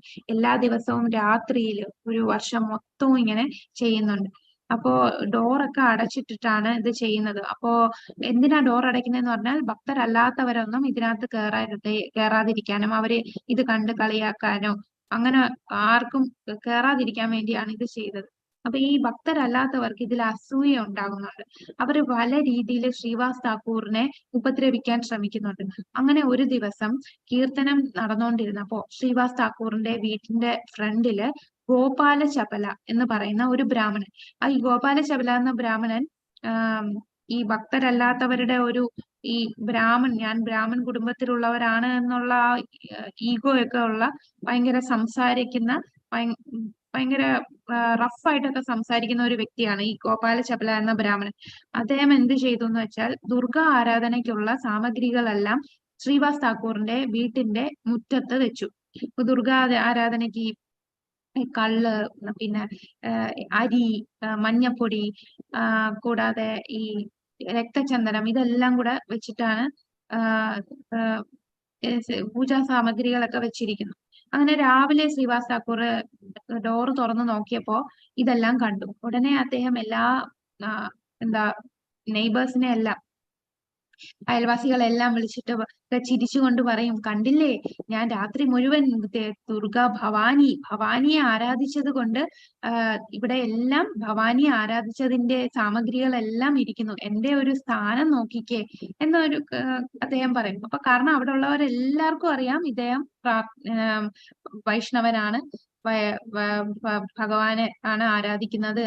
അപ്പൊ ഇത് കണ്ട് എല്ലാരും അതിശയിച്ചു. എല്ലാരും പറയും, ഇത് ആരാണ് ഇത് ചെയ്തത്, ആരാണിത്, എന്താ ഇതെല്ലാം കൊണ്ട് ഇവിടെ ഇട്ടിരിക്കുന്നത്, ഏത് പാപിയാണ് ഇങ്ങനെ ചെയ്തത് എന്ന് പറഞ്ഞ് അവിടെ ഉള്ളവരെല്ലാരും അത് തൂത്ത് അതെല്ലാം മാറ്റി അവിടെ എല്ലാം ക്ലീൻ ചെയ്ത്, കൂടാതെ വെള്ളവും ഈ ചാണകവും എല്ലാം തളിച്ച് അവിടെ എല്ലാം ശുദ്ധീകരിക്കും. അപ്പം 3 ദിവസം കഴിഞ്ഞപ്പോ ഈ ഗോപാല ചപലയ്ക്ക് കുഷ്ഠരോഗം ബാധിച്ചു. അപ്പൊ കുഷ്ഠരോഗം എന്ന് പറയുമ്പോൾ ശരീരത്തിലെല്ലാം വ്രണം വന്ന് അതെല്ലാം ഇങ്ങനെ പൊട്ടി ചോരയൊക്കെ ഒലിച്ച് പഴുപ്പൊക്കെ വന്ന് പുഴുക്കളെല്ലാം മരിക്കാൻ തുടങ്ങി. അസഹനീയമായ വേദനയാണ്. അങ്ങനെ അദ്ദേഹം ആ ഗ്രാമം വിട്ടു ഗംഗാ നദീ തീരത്ത് ഒരു മരച്ചോട്ടിൽ ഇരിക്കുകയാണ്. അപ്പൊ ഒരു ദിവസം ചൈതന്യ മഹാപ്രഭു അതുവഴി പോയപ്പോ ഇദ്ദേഹം കാൽക്കൽ വീണ് ചൈതന്യ മഹാപ്രഭുവിനോട് പറയും, ഓ ഭഗവാന്റെ അവതാരമാണ് അങ്ങ്, അങ്ങ് ഏറ്റവും പതിതരായിട്ടുള്ളവരെയും രക്ഷിക്കുന്നതാണ്, എന്നോട് കാരുണ്യം കാട്ടി എന്നെ ഇതിൽ നിന്ന് രക്ഷിക്കണമേ എന്ന് എന്നോട് കാരുണ്യം കാട്ടൂ എന്ന് പറഞ്ഞ് അപേക്ഷിക്കും. അപ്പൊ ചൈതന്യ മഹാപ്രഭു ദേഷ്യം വരും. ചൈതന്യ മഹാപ്രഭു വഴക്ക് പറയും, ഓ പാപിയായിട്ടുള്ളവനെ, നീ ശുദ്ധ ഭക്തന്മാരോട് അസൂയയുള്ളവനാണ്, അതിനാൽ ഞാൻ നിന്നെ ഇവിടെ നിന്ന് രക്ഷിക്കില്ല. കോടിക്കണക്കിന് വർഷം നീ ഇങ്ങനെ പുഴുക്കൾ കടിച്ച് ഇവിടെ കിടക്കട്ടെ, കാരണം നീ ശ്രീവാസ് താക്കൂറിനെ അപമാനിക്കാൻ ശ്രമിച്ചു. ശ്രീവാസ് താക്കൂർ ഭവാനിയെ ആരാധിക്കുന്ന ഒരു ഭക്തനായിട്ട് നീ കാണിച്ചു. ആ ഒരു അപരാധം കൊണ്ട് തന്നെ നീ നരക തുല്യമായിട്ടുള്ള ജീവിതമായിരിക്കും, നിനക്ക് കോടിക്കണക്കിന് ജന്മങ്ങൾ അങ്ങനെ ജനിക്കേണ്ടി വരുമെന്ന് പറഞ്ഞ് അദ്ദേഹം അവിടെ നിന്ന് പോകും. അങ്ങനെ ഗോപാല ചപല വീണ്ടും അത് അനുഭവിക്കുകയാണ്. പക്ഷെ പിന്നീട് ശ്രീവാസ് താക്കൂറിനെ കാണും. അദ്ദേഹം ആ ക്ഷമ സ്വീകരിക്കുകയും അദ്ദേഹത്തിന് ഇതിൽ നിന്ന് മോചനം ലഭിക്കുകയും ചെയ്യും. അപ്പൊ ഈ നമ്മൾ അപരാധം ചെയ്താൽ പ്രശ്നമുണ്ട്. എന്നാൽ ആകെയുള്ള ഒരു സൊല്യൂഷൻ എന്ന് പറഞ്ഞാൽ, നമ്മൾ ആരോടാണോ അപരാധം ചെയ്ത ആ വ്യക്തി നമ്മളോട് ക്ഷമിച്ച് ആ വ്യക്തി ഭഗവാനോട് പ്രാർത്ഥിക്കാൻ, അവന്റെ അപരാധമെല്ലാം പൊറുക്കണമേ എന്ന് ആത്മാർത്ഥമായിട്ട് ആ ഭക്തൻ പ്രാർത്ഥിച്ചാൽ തീർച്ചയായിട്ടും ആ അപരാധത്തിൽ നിന്ന് നമുക്ക് മോചനം ലഭിക്കും. അപ്പൊ അതാണ് നമുക്ക് ഉള്ള ഹോപ്പ് എന്ന് പറഞ്ഞത്. പക്ഷെ നമുക്ക് നമ്മുടെ ഈഗോ ഒരിക്കലും ഒരു ഭക്തന്റെ അടുത്ത് ആരുടെയും കാൽക്കൽ വീഴാനുള്ള ആ ഈഗോ സമ്മതിക്കില്ല. അതാണ് ഈ നമ്മുടെ ആ കനിഷ്ഠ അധികാരി ലെവലിലുള്ള പ്രശ്നം. നമ്മൾ എന്ത് ചെയ്യണം? നാമം ജപിക്കുക. നാമം ജപിക്കുമ്പോൾ നമ്മൾ അത്രയും വിനീതനാവുക, നമ്മുടെ ഈഗോനെ എടുത്ത് കളയുക. അതാണ് ഏറ്റവും പ്രധാനമായിട്ട്. നമുക്ക് ഭക്തിയിൽ ഈഗോയ്ക്ക് ഒരു സ്ഥാനമില്ല, ആരോടും അസൂയ ഇതൊന്നും ഭക്തിയിൽ സ്ഥാനമില്ല. അതാണ് ഇവിടെ പറയുന്നത്, അസൂയക്ക് ഇടമില്ല. യഥാർത്ഥത്തിൽ ഭഗവാന്റെ രഹസ്യ സേവനത്തിൽ ഏർപ്പെട്ടിരിക്കുന്ന ഒരു ശാക്തീകരിക്കപ്പെട്ട വ്യക്തിയെ ഒരു സാധാരണ മനുഷ്യനായി കണക്കാക്കരുത്. കാരണം ഒരാൾ കൃഷ്ണലാൽ ശാക്തീകരിക്കപ്പെടുന്നില്ലെങ്കിൽ ലോകമെമ്പാടും കൃഷ്ണാബോധ പ്രസ്ഥാനം വ്യാപിപ്പിക്കാൻ കഴിയില്ലെന്ന് പ്രസ്താവിച്ചിരിക്കുന്നു. അപ്പോ ഭഗവാൻ സേവനത്തിൽ ഇരിക്കുന്ന വ്യക്തിയെ സാധാരണയായിട്ട് കാണരുത്. ഭഗവാന്റെ ശക്തി അവർക്ക് കിട്ടിയിട്ടുണ്ട്. ഭഗവാന്റെ ശക്തി ഉള്ളത് കൊണ്ടാണ് അവർക്ക് ലോകമെമ്പാടും കൃഷ്ണാബോധ പ്രസ്ഥാനം വ്യാപിപ്പിക്കാൻ കഴിയുന്നത്. ഉപദേശം നൽകുന്നതോ ആത്മീയ ഗുരുവിനെ തിരുത്തുന്നതോ കുറ്റകരമാണ്. നമ്മൾ ആ രാമചന്ദ്രപുരിയുടെ ഉദാഹരണത്തിൽ കണ്ടു. ആത്മീയ ഗുരുവിനെ തിരുത്താൻ ശ്രമിച്ചു. ഒരിക്കലും ഒരു ശിഷ്യന് ആത്മീയ ഗുരുവിനെ തിരുത്താനുള്ള യോഗ്യതയില്ല. വികസിത വൈഷ്ണവർ എപ്പോഴും ആത്മീയ ഗുരുവായി നിലകൊള്ളുന്നു. ഭൗതികവാദി എപ്പോഴും അവന്റെ ശിഷ്യനായി കണക്കാക്കപ്പെടുന്നു. ആത്മീയ ആചാര്യൻ ഒരു ശിഷ്യന്റെ ഉപദേശത്തിന് വിധേയനാകരുത്. ഒരു ആത്മീയ ഗുരു തന്റെ ശിഷ്യരല്ലാത്തവരിൽ നിന്ന് നിർദ്ദേശങ്ങൾ സ്വീകരിക്കാൻ ബാധ്യസ്ഥനാകരുത്. ഒരിക്കലും ഒരു ആത്മീയ ഗുരു ശിഷ്യനിൽ നിന്ന് ഉപദേശം സ്വീകരിക്കേണ്ടി വരരുത്. ശിഷ്യരല്ലാത്തവരിൽ നിന്നും ഉപദേശങ്ങൾ സ്വീകരിക്കാനും പാടില്ല. ആത്മീയ ഗുരുവാണ് ശിഷ്യന് ഉപദേശം കൊടുക്കേണ്ടത്, അല്ലാതെ ശിഷ്യനിൽ നിന്ന് ആത്മീയ ഗുരു ഉപദേശം സ്വീകരിക്കാൻ വിധേയനാകരുത്. അതാണ് ഇവിടെ നമ്മൾ ഈ ഒരു ശ്ലോകത്തിൽ കണ്ടത്. അപ്പോ ഈ ശ്ലോകത്തിൽ പ്രധാനപ്പെട്ട എന്താണ് പറയുന്നത്? ഒരു ശുദ്ധ ഭക്തനെ ആത്മീയ തലത്തിലാണ് കാണേണ്ടത്. അദ്ദേഹത്തെ ഒരിക്കലും അദ്ദേഹത്തിന്റെ ശാരീരികമായിട്ടുള്ള വൈകല്യത്തെയോ അദ്ദേഹത്തിന്റെ ജന്മത്തെയോ കുലത്തെയോ കുടുംബത്തെയോ അസുഖത്തെയോ ഇതൊന്നും വെച്ചല്ല ഒരു ശുദ്ധ ഭക്തനെ കാണേണ്ടത്. ഒരിക്കലും അങ്ങനെ കാണാൻ പാടില്ല. അതിന് ഉദാഹരണം എന്താണ് പറഞ്ഞത്? ഉദാഹരണം ഗംഗാജലത്തെ ഉദാഹരണമായിട്ട് പറഞ്ഞു. അപ്പൊ ഗംഗാജലം എത്ര അഴുക്കുള്ളതാണെങ്കിൽ പോലും അത് ഒരിക്കലും മലിനമാകുന്നില്ല. ഇപ്പോ ഗംഗാജലത്തിന്റെ മൂല്യം അറിയാവുന്നവർ എത്ര മഴയത്ത് ഒരിഞ്ഞ് ചെളിയുണ്ടെങ്കിലും അവരതിൽ കുളിക്കും. അതുപോലെ ഭക്തനെ കുറിച്ച് മനസ്സിലാക്കുന്നവർക്കറിയാം ഭക്തൻ ശാരീരിക തലത്തിലല്ല ആത്മതലത്തിലാണ്. കാരണം അതീന്ദ്രിയമായിട്ടുള്ള ഭക്തിയുത സേവനത്തിൽ ഏർപ്പെട്ടിരിക്കുന്ന വ്യക്തികളാണ് ശുദ്ധഭക്തന്മാർ. ഹരേ കൃഷ്ണ. അപ്പൊ നമുക്ക് പെട്ടെന്ന് ഈ ചോദ്യത്തിലും കൂടെ നോക്കിയിട്ട് ഇന്നത്തെ ക്ലാസ് നിർത്താം. നിത്യാനന്ദ വംശത്തിന്റെ അർത്ഥം എന്താണ്? എന്താണ് നിത്യാനന്ദ വംശം എന്ന് പറഞ്ഞാൽ? ഗോസ്വാമി. നിത്യാനന്ദ പ്രഭുവിന്റെ ശരീരം വെടിഞ്ഞപ്പോൾ ആ കുടുംബത്തിൽ നിന്ന് വന്നവരെ. നിത്യാനന്ദ പ്രഭുവിന്റെ ആ കുടുംബത്തിൽ വംശത്തിൽ പിറന്ന ഗോസ്വാമിമാരാണ് നിത്യാനന്ദ വംശത്തിന്റെ അർത്ഥം. അപ്പം നിത്യാനന്ദ പ്രഭുവിന്റെ കുടുംബത്തിൽ പിറന്നവർ, അതാണ്. അപ്പൊ നിത്യാനന്ദ പ്രഭുവിന്റെ കുടുംബത്തിൽ പിറന്നു എന്ന് പറഞ്ഞ് അവര് ഗോസ്വാമിമാരാവോ? ഇല്ല. അതാണ് നമ്മൾ ആ ഒരു സ്റ്റേറ്റ്മെന്റിൽ നിന്ന് നമ്മൾ മനസ്സിലാക്കിയത്. ഒരിക്കലും ഗോസ്വാമി എന്ന് പറഞ്ഞാൽ ഒരു കുടുംബ സ്വത്തല്ല, അത് ഇന്ദ്രിയങ്ങളെ നിയന്ത്രിച്ചവനാണ്. അത് ഏത് കുടുംബത്തിൽ പിറന്നവനാണെങ്കിലും ശൂദ്രനാണെങ്കിൽ പോലും ബ്രാഹ്മണനോ ശൂദ്രനോ ആരോ ആകട്ടെ, കൃഷ്ണാബോധത്തിൽ ഏർപ്പെട്ട് ഇന്ദ്രിയങ്ങളെ നിയന്ത്രിച്ചവൻ അവരാണ് ഗോസ്വാമി. ആത്മീയ ഗുരുവിനെ അതിൽ നിന്നുള്ള ഉപദേശത്തിന് വിധേയമാക്കരുത്. ഏതാണ്? ശിഷ്യന്മാരിൽ നിന്നുള്ള ആചാര്യൻ ഒരിക്കലും ശിഷ്യനിൽ നിന്ന് ഉപദേശം സ്വീകരിക്കേണ്ട. തന്റെ ശിഷ്യന്മാരല്ലാത്തവരിൽ നിന്ന് നിർദ്ദേശം സ്വീകരിക്കാൻ ഇടവരികയും അരുത്. ഇതാണ് ഇവിടെ. ആത്മീയ ആചാര്യൻ ഒരു ശിഷ്യന്റെ ഉപദേശത്തിന് വിധേയമാണ്. ഒരു ആത്മീയ ഗുരു തന്റെ ശിഷ്യരല്ലാത്തവരിൽ നിന്നും നിർദ്ദേശങ്ങൾ സ്വീകരിക്കാൻ ബാധ്യസ്ഥനാകരുത്. വൈഷ്ണവ അപരാധം സംഭവിക്കുന്ന ചില വഴികൾ പട്ടികപ്പെടുത്തുക. അസൂയ, വിമർശനം, അസൂയ, ഭഗവാന്റെ നാമം പ്രചരിപ്പിക്കുന്നവരെ ഒരിക്കലും നിന്ദിക്കരുത്. നിന്ദിക്കാൻ പാടില്ല. ഹരേ കൃഷ്ണ. കുറ്റപ്പെടുത്തുന്നത് തെറ്റാണ്. അസൂയപ്പെടുന്നത് തെറ്റാണ്. ഗുരുവിനെ ഉപദേശിക്കുന്നത് അതും എല്ലാം അപരാധമാണ്. കുറ്റം കണ്ടുപിടിക്കുന്നത് അതെല്ലാം നമ്മള് ക്ലാസ്സിൽ കണ്ട പോലെ ഒരുപാട് ഉദാഹരണങ്ങളും ഉണ്ടല്ലേ. അപ്പൊ ഒരുപാട് ഉദാഹരണങ്ങൾ നമ്മളെ ശാസ്ത്രത്തില് ഉണ്ട് വൈഷ്ണവ അപരാധം ചെയ്തതില്. നമ്മളിപ്പോ 2-3 ഉദാഹരണം കണ്ടു. രാമചന്ദ്രപുരിയുടെ ഉദാഹരണം കണ്ടു, അംബരീഷ് മഹാരാജാവിന്റെ ഉദാഹരണം കണ്ടു, പിന്നെ ആരാണ് ഗോപാല ചപലയുടെ ഉദാഹരണം കണ്ടു. ഇതുപോലെ ചൈതന്യ ചരിതാമൃതത്തിൽ നമുക്ക് കുറെ ഉദാഹരണങ്ങൾ കാണാൻ സാധിക്കും. എന്താണ് പിന്നെ ഇപ്പോ എന്താണ് ചൈതന്യ മഹാപ്രഭുവിന്റെ അമ്മ സച്ചി ദേവി അദ്വൈതാചാര്യരോട് അപരാധം ചെയ്തു എന്ന് പറഞ്ഞ സച്ചി മാതാവിന് അദ്ദേഹം കൃഷ്ണപ്രേമം കൊടുത്തില്ല. അപ്പൊ അത് സച്ചി മാതാവ് എല്ലാവർക്കും കൃഷ്ണപ്രേമം കൊടുക്കുന്നു, പിന്നെ എന്തുകൊണ്ട് സ്വന്തം അമ്മയ്ക്ക് കൃഷ്ണപ്രേമം കൊടുത്തില്ല എന്ന് ചൈതന്യ മഹാപ്രഭുവിനോട് ചോദിക്കുമ്പോഴാണ് പറയുന്നത് അത് അദ്വൈതാചാര്യരോട് അപരാധം ചെയ്തു, അത് ശുദ്ധഭക്തന. അത് കേൾക്കുമ്പോൾ തന്നെ സച്ചി മാതാവ് അദ്വൈതാചാര്യരുടെ കാൽക്കൽ വീണ് ആ പാദധൂളി എടുത്ത് തലയിൽ വെക്കും. അപ്പോഴേ സച്ചി മാതാവിന് ആ ഒരു കൃഷ്ണപ്രേമം ലഭിക്കുകയാണ്, അബോധരീതിയായിട്ട് വീഴുകയാണ്. അപ്പോ അതാണ് വൈഷ്ണവ അപരാധം ചെയ്യുന്നതിന്റെ. പിന്നെ ഒരു കാര്യം, ഈ സുരുചി ധ്രുവ മഹാരാജാവിനെ കുട്ടിയായിരുന്നു, അപ്പൊ ധ്രുവനെ അപമാനിച്ചു. പക്ഷെ ആ സമയത്ത് ധ്രുവൻ ഭക്തനല്ലായിരുന്നു. അതാണ് നമ്മൾ മനസ്സിലാക്കേണ്ടത്.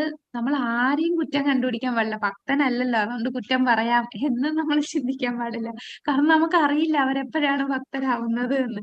ഇപ്പൊ സുരുചിയുടെ കേസ് എടുക്കുമ്പോ സുരുചി ധ്രുവന്റെ അടുത്ത് നീ എന്റെ ഗർഭത്തിൽ പറക്കണം, ഇങ്ങനെ നിനക്ക് എന്ത് അധികാരമാണ് പിതാവിന്റെ മടിയിൽ ഇരിക്കാൻ എന്നൊക്കെ പറഞ്ഞ ആ കുട്ടിയെ വേദനിപ്പിച്ചപ്പോ ശരിക്കും ഒരു ഭക്തനെയാണ് വേദനിപ്പിച്ചത്. അപ്പൊ ആ കുട്ടിക്ക് ഭക്തി ഇല്ലായിരുന്നെങ്കിൽ പോലും അതിന്റെ ഭവിഷ്യത്തായിട്ട് സുരുചിക്കും ഒരുപാട് വിഷമങ്ങൾ അനുഭവിക്കേണ്ടി വന്നു. അവസാനം മകൻ മരിക്കുന്നു, സുരുചിയുടെ മകൻ മരിച്ചു. ഭ്രാന്തയെ പോലെ അലഞ്ഞു തിരിഞ്ഞ് കാട്ടിൽ പോയി, അങ്ങനെ കാട്ടുതീ തീയിൽ വെന്ത് മരിക്കുകയാണ് സുരുചിക്ക് അവസാനം സംഭവിക്കുന്നത്. അപ്പൊ ഇതെല്ലാം ആ ഒരു വൈഷ്ണവ അപരാധം.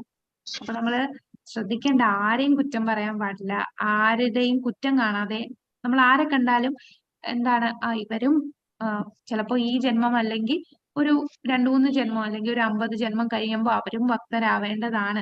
അപ്പൊ നമ്മളെല്ലാം പോസിറ്റീവായിട്ട് കാണുക. പിന്നെ നമ്മളെ ആരെങ്കിലും വിഷമിക്കുകയോ ഇതൊക്കെ ചെയ്താലും നമ്മൾ എന്ത് ചിന്തിക്കണം, ഇത് ഞാൻ ചെയ്ത കർമ്മ ഫലമായിട്ട് ഇങ്ങനെയൊക്കെ വരുന്നതാണ്. അങ്ങനെ ചിന്തിച്ച് ഇതെല്ലാം നമ്മളങ്ങ് ഒഴിവാക്കാം. ആരടുത്തും ഒന്ന് ഒരു വഴക്കിന് വാക്തർക്കത്തിനും ഒന്നും പോകാതിരിക്കുക. അതാണ് നമുക്ക് കൃഷ്ണാബോധത്തിൽ വരുമ്പോ നമ്മൾ എല്ലാരെയും ആ ഒരു ആത്മീയ തലത്തിൽ കാണാനായിട്ട് ശ്രമിക്കുക. വളരെ പ്രയാസമാണ്, നമ്മൾ ട്രൈ ചെയ്യുക. അതാണ് നമ്മളെ നാമം ജപിച്ച് നമുക്ക് അങ്ങനെ ചിന്തിക്കാം. നമുക്ക് ഈ ക്ലാസ്സുകളൊക്കെ കേൾക്കുമ്പോൾ നമുക്ക് ഓരോ കാര്യങ്ങളും ആ ക്ലാസ്സുമായിട്ട് റിലേറ്റ് ചെയ്യാം. ഇങ്ങനെയാണ്. അപ്പൊ ഈ ഒരു വ്യക്തിയെ കാണുമ്പോൾ ഈ വ്യക്തി ഒരു ആത്മാവാണ്, ഇദ്ദേഹത്തിന്റെ ഉള്ളിലും പരമാത്മാവ് ഉണ്ട്. അപ്പൊ നമ്മളെ വളരെ മോശമായിട്ടാണ് പെരുമാറുന്നതെങ്കിലും നമ്മൾ അതങ്ങ് ഇഗ്നോർ ചെയ്യുക. അറിവില്ലായ്മ കൊണ്ട് പറയുന്നതാണ്, ഇവർക്ക് അറിയില്ലല്ലോ ഇവരെന്താ ചെയ്യുന്നതെന്ന്.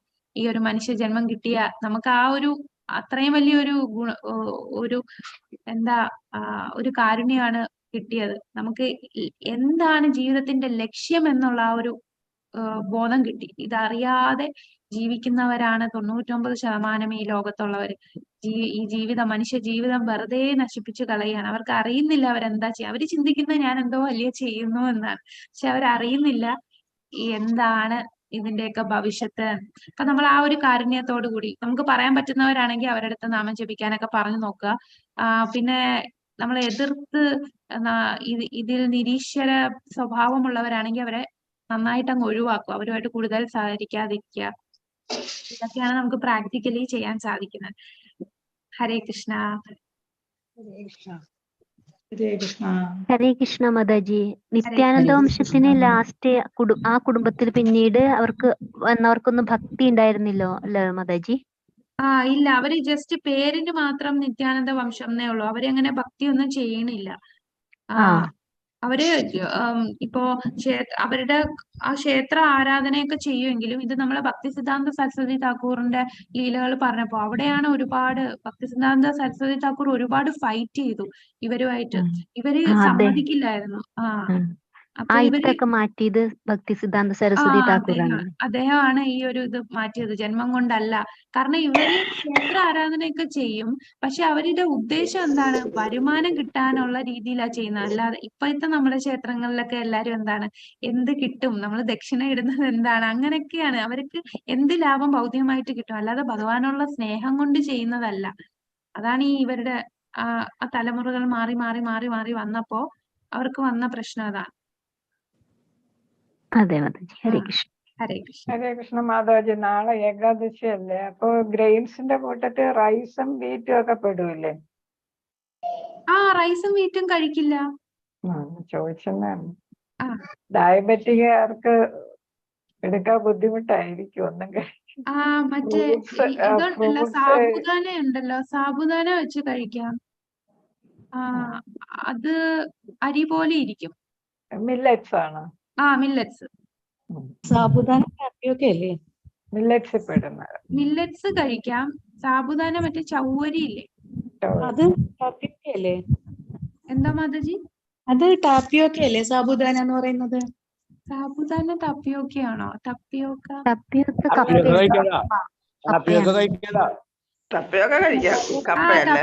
കഴിക്കാം. റൂട്ട്സും ഫ്രൂട്ട്സും കഴിക്കാം. അല്ല, ഈ ഡയബറ്റിക്കാർക്ക് ഇതൊന്നും കഴിച്ചുവിടാം. മില്ലറ്റ്സ് കഴിക്കാം, അത് നല്ലതാണ്. കിഴങ്ങ് വകകൾ കഴിക്കാമല്ലോ മാതാജി? കിഴങ്ങ് കഴിക്കാം. പക്ഷെ ഷുഗർ അങ്ങ് ഒരുപാട് ഷൂട്ട് ചെയ്യും. ഡയബറ്റിക്കാർക്ക് ചേന കഴിക്കാം. അയ്യോ, ചിലര് പറയുന്നുണ്ട് ചേന കഴിക്കാം.